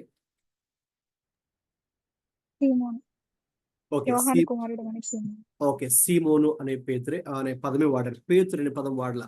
ఓకే, సీమోను పాత పేరు, పేతురు అనేది కొత్త పేరు. సీమోను హీబ్రూ నేమ్, పేతురు కొత్త పేరు, గ్రీక్ నేమ్. ఓకే, సో ఇప్పుడు సీమోను అనే పేతురు వాడడం ద్వారా పేతురుకి ఏది యేసై తెలియజేస్తున్నారంటే he's reminding them of his humble beginnings and failure. Okay, ఆయన మూలాలు, ఓకే, ఆయన మొదట్లో ఎలా ఉన్నాడు, తన ఫెయిల్యూర్ ఏంటి తెలియజేయడానికి సీమోన్ అనే పేతురు ఉపయోగించారు. ఓకే, తర్వాత ఇక 3 సార్లు చెప్పానుగా, 3 సార్లు అడగడంలో ఉద్దేశం ఏంటంటే 3 సార్లు నేను ఏసెవరో నాకు తెలియదని బొంకాడు కదా, దాన్ని తెలియచేసి అంటే ఫెయిల్యూర్ని రిమైన్ చేయడం కోసం మాత్రమే కాదు, తిరిగి రెస్టోర్ చేయడానికి కూడా ఏసే 3 సార్లు అడిగారు. తర్వాత ఇక్కడ 3 సార్లు ఏమని అడిగారండి? ఏ ప్రశ్న అడిగారు? నేను నన్ను ప్రేమించున్నావా? ఓకే, 3 సార్లు సేమ్ క్వశ్చన్ కదా, నీవు నన్ను ప్రేమిస్తున్నావా, ప్రేమిస్తున్నావా, ప్రేమిస్తున్నావా. మనకైతే తెలుగులో ప్రేమిస్తున్నావా, ప్రేమిస్తున్నావా, ప్రేమిస్తున్నావా ఉంది, కానీ గ్రీక్ లో ప్రేమకు 4 పదాలు వాడారు. అది మనకు అర్థమైతే ఇది మనకి అర్థమవుతుంది. ఓకే, ఓకే, గ్రీక్ లో 4 పదాలు వాడారు. చదవండి, ఏంటి మొదటి గ్రీక్ వర్డ్ ఏంటి? అగాపే. ఓకే, ఇది ఎలా ఇది? అన్కండిషనల్. ఇది కూడా చదవండి. Selfless, sacrificial, unconditional love. God's love for humanity and Christian love for others. Okay, ప్రేమకు తెలుగులో మనం అన్నిటికీ ప్రేమ అనే పదం వాడేస్తాం కానీ తెలుగులో అయితే అది కరెక్ట్ కాదు. గ్రీక్ లో 4 గ్రీక్ పదాలు ఉన్నాయి. ఒకటి అగాపే, అదేంటంటే దేవునికి మనిషికి మధ్య సంబంధించినటువంటి షరతులు లేని, స్వార్థము లేని, ఓకే, ఆ త్యాగపూరితమైనటువంటి ప్రేమకు సాదృశ్యం అగాపే. ఓకే, మీరు కూడా చాలా సార్లు వినే ఉంటారు అది. ఓకే, రెండోది చదవండి. Phileo, brotherly love or friendship. Affectionate love between friends or equals. Emotional connection and fondness. Okay, so గమనించండి, ఇక్కడ రెండవది ఫిలియో. ఓకే, సహోదరుల మధ్య ఉన్నటువంటి ప్రేమ లేక స్నేహితుల మధ్య ఉన్నటువంటి ప్రేమ. ఓకే, అఫెక్షనేట్ గా మనకు ఫ్రెండ్స్ ఉంటారు కదా, బ్రదర్స్ ఉంటారు. సో బ్రదర్స్ కి వారి మధ్య ప్రేమ ఉంటుంది, ఫ్రెండ్స్ మధ్య కూడా మనకు అఫెక్షన్ ప్రేమ ఉంటుంది. దాన్ని ఫిలియో అన్నారు గ్రీక్ లో. ఓకే, మూడవది చదవండి. స్టార్జీ. ఇదేంటి? Familial or natural affection. Natural affection like that between parents and children. Okay, Used in parents compound కి చిల్డ్రన్ కి మధ్య ఒక న్యాచురల్ బాండ్ ఉంటుంది కదండి, దానికి సంబంధించింది ఈ స్టార్జీ అనే గ్రీక్ వర్డ్. ఇంకా నాలుగవది ఎరోస్. eros. ఇది Romantic or passionate love. Physical desire and intimacy. Okay, so ఇది ఓకే స్త్రీ పురుషుల మధ్య, ఓకే, లేక భార్య భర్తల మధ్య ఉన్నటువంటి భౌతిక సంబంధంతో కూడుకున్నటువంటి ప్రేమ. ఓకే, ఎరోస్ అనేది. సో ఇలాగ 4 రకాల గ్రీక్ వర్డ్స్ ఉన్నాయి. ఓకే, సో ఇప్పుడు ఇంట్రెస్టింగ్, యేసు ప్రభు వారు ఎలా అడిగారు, నీవు నన్ను ప్రేమిస్తున్నావా, నీవు నన్ను ప్రేమిస్తున్నావా. సో మొదటి 2 సార్లు యేసు ప్రభు చేస్తున్న వర్డ్ ఏంటంటే ఈ వర్డ్, ఈ ప్రేమ ఏంటిది? Agape. Agape love. అంటే నీవు నన్ను షరతులు లేని, నిస్వార్థమైన, త్యాగపూర్వకమైన ప్రేమతో ప్రేమించగలవా పేతురు? దైవిక ప్రేమతో నీలో ఆ ప్రేమ ఉందా అని అడిగితే, ఈయన అది అడిగితే పేతురు ఇచ్చిన రిప్లై ఏంటో తెలుసా అండి? పేతురు ఇచ్చిన, ప్రభువా నీకు తెలుసు నేను ప్రేమిస్తున్నా. ఎలా ప్రేమిస్తున్నాను? రెండవ ప్రేమ ఇదేంటండి? Filio. చెప్పాలి. Brotherly love or friendship. Okay, బ్రదర్లీలో Brotherly love. అంటే ఒక బ్రదర్ గా, ఫ్రెండ్ గా ప్రేమిస్తాను తండ్రి అన్నట్టుగా రిప్లై ఇచ్చాడు ఫస్ట్ టైం. ఓకే, మళ్ళీ రెండోసారి యేసు ప్రభు అడిగారు, పేతురు నీవు నన్ను ప్రేమిస్తున్నావా, నీవు నన్ను అగాపే అని అడిగారు మొదటి ప్రేమతో. మళ్ళీ పేతురు రిప్లై ఏంటి? అవును ప్రభా, నేను నిన్ను ఫిలియో లవ్తో ప్రేమిస్తున్నాను. ఓకే, సో మొదటి 2 టైమ్స్ ప్రభు ఈ వర్డ్ యూజ్ చేసి అగాపే లవ్ యూజ్ చేస్తే పేతురు 2 సార్లు కూడా ఫిలియో అన్నాడు. అప్పుడు యేసయ్య 3వ సారి ఏ వర్డ్ యూజ్ చేశారు తెలుసండి? మూడవసారి సేవ్ చేసిన వర్డ్ ఇది, ఫిలియో. సరే పేతురు, కనీసం ఓకే, నీవు అంత అగాపే లవ్ నా మీద లేకపోయినా, అంత సెల్ఫ్లెస్ గా, సాక్రిఫిషియల్ గా, అన్కండిషనల్ గా నన్ను ప్రేమించలేకపోయినా, కనీసం నీవు నన్ను ఈ phileo love, okay, brotherly love or friendship, affectionate love between friends or equals, ఒక విధంగా ఆయనే తగ్గి, ఓకే, పేతురికి ఈక్వల్ అయిపోయి, పేతురికి ఫ్రెండ్గా మారిపోయి, పేతురికి బ్రదర్గా మారిపోయి, కనీసం నీవు ఈ ఫ్రెండ్లీ లవ్, బ్రదర్లీ లవ్తోనే నన్ను ప్రేమించగలవా అన్నప్పుడు, అప్పుడు పేతురికి అర్థమైంది. సో పేతురు ఒక విధంగా ఎమోషనల్ గా బాధపడ్డాడు. సో ఆయనకి ఒక్కసారిగా ఆ ఎమోషనల్ కనెక్షన్ అనేది, ఓకే, ప్రభు మధ్య ఏర్పడింది. సో అప్పుడు ఇంకా ఆయన అతనితో చెప్పారు, ప్రభువా ఇంకా నీకు తెలుస్తాయి తండ్రి అని మూడోసారి చెప్పారు కదండి. ఓకే, అది చెప్పారు. చెబితే అప్పుడు యేసయ్య ఏం చెప్పారు? What did Jesus command? చదవండి ఇది. Jesus commands to Peter, feed my lambs, tend my sheep, feed my sheep. Okay, యేసయ్య చెప్పిన మాట ఏంటంటే, సరే అయితే ఇప్పుడు నువ్వేం చేయాలి పేతురు? నీవు నా గొర్రెలను మేపాలి, నీవు నా గొర్రెలను కాయాలి, నీవు నా గొర్రెలను మేపాలి, ఓకే అని.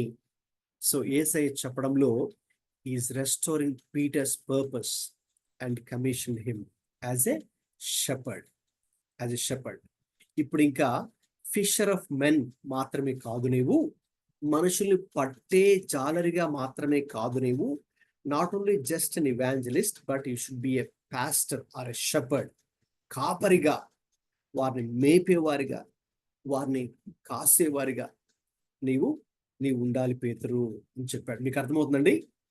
Okay, that's it. తర్వాత ఇంకొక ప్రాముఖ్యమైన విషయం అండి, ఇక్కడ ఏమన్నాడు యేసయ్య? ఇదిగో నీవు యవనస్తుడిగా ఉన్నప్పుడు, 15 చదవమ్మా, 15, read verse 15.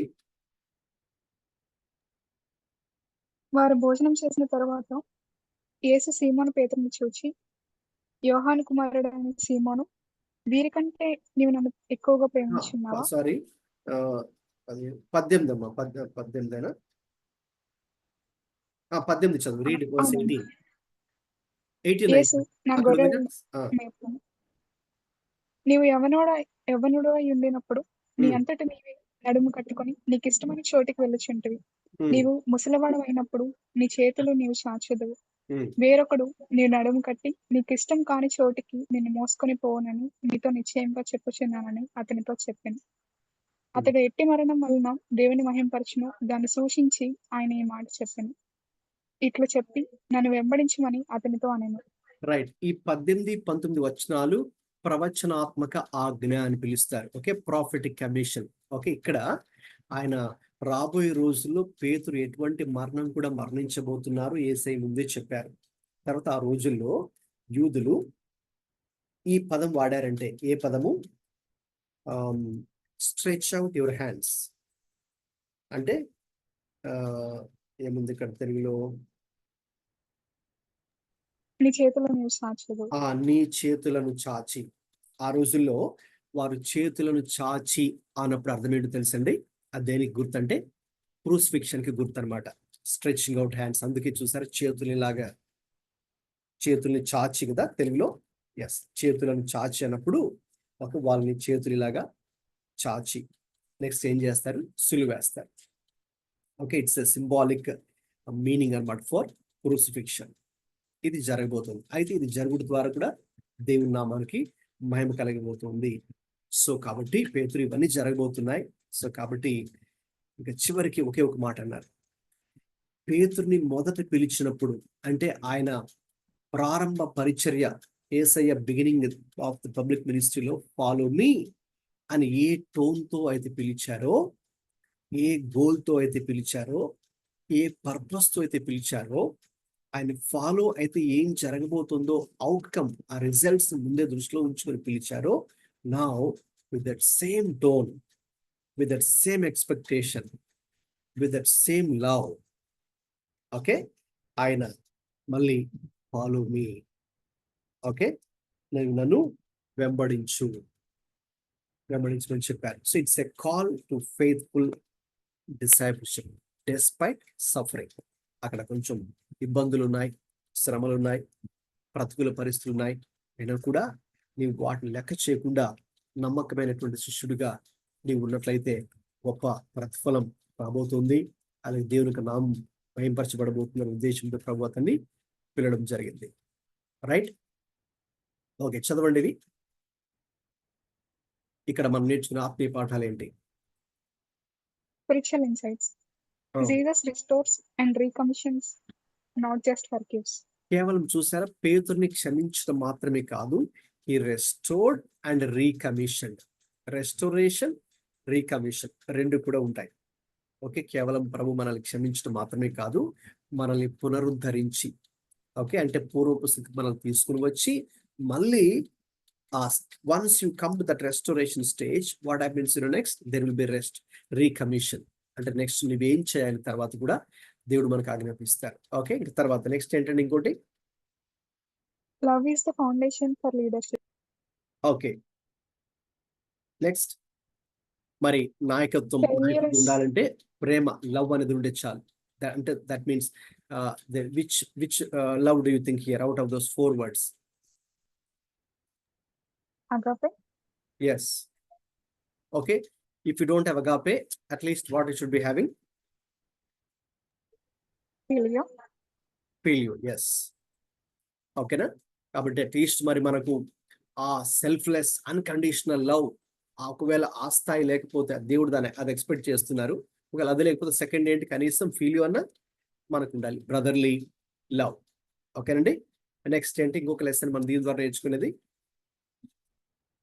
Failure is not final. Grace requalifies.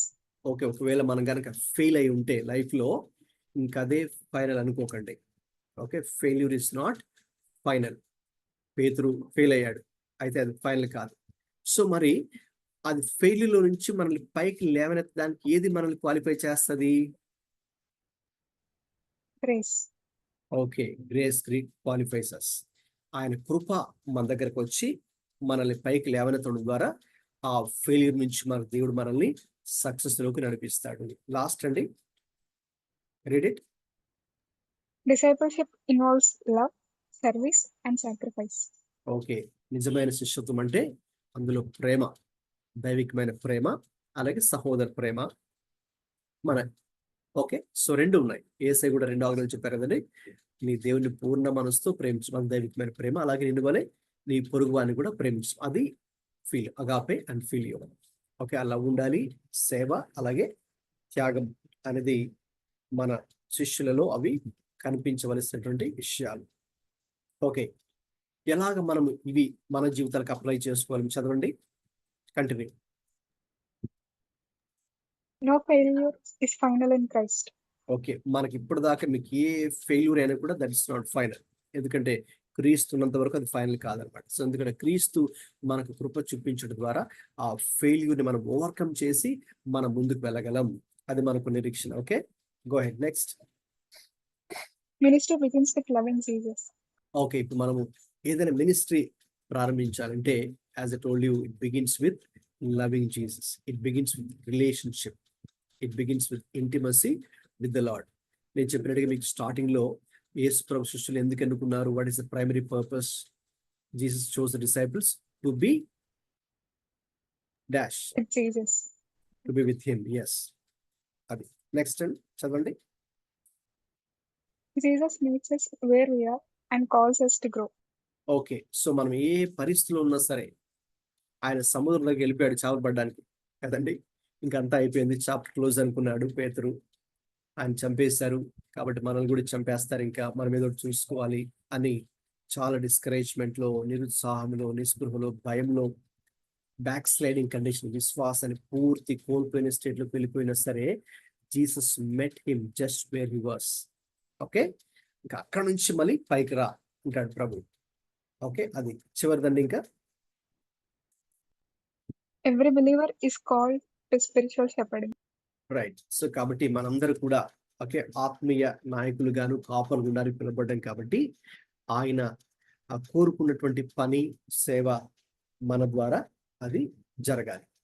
Okay, so అది ఈ రోజున మనము నేర్చుకున్నటువంటి విషయాలు. కాబట్టి ఈ సంగతులు విన్నా మనం ముగింపులోకి వచ్చేసాను.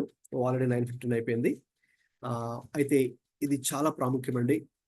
మరి యేసయ్య ఆ దినాన శిష్యుల మధ్య చేసిన పరిచయం ద్వారా మనం ఎన్నో పాఠాలు నేర్చుకున్నాం. మరి ఈ రోజు శిష్యులు ఎవరు? మనమే, యు అండ్ మీ, మీరు నేనే ఆయనకు శిష్యులుగా శిష్యురాలుగా మరి మనందరూ పిలబడ్డాం. కాబట్టి మరి మనం ఏ రీతిగా ఆయన పిలుపును విని స్పందిస్తూ ఉన్నాం, ఏ రీతిగా మనం ఆయన ఫాలో అవుతూ ఉన్నాం, ఏ రీతిగా మనము ఆయన విషయంలో ఎటువంటి సమర్పణ కలిగి జీవిస్తూ ఉన్నాం.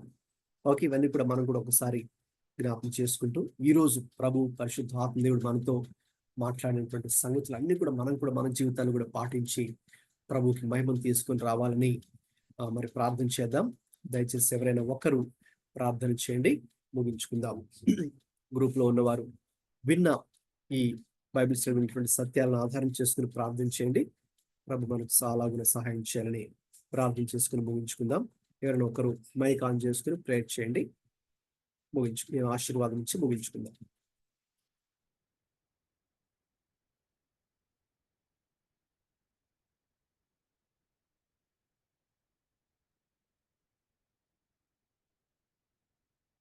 ఎవరైనా పర్వాలేదండి, ఒకరు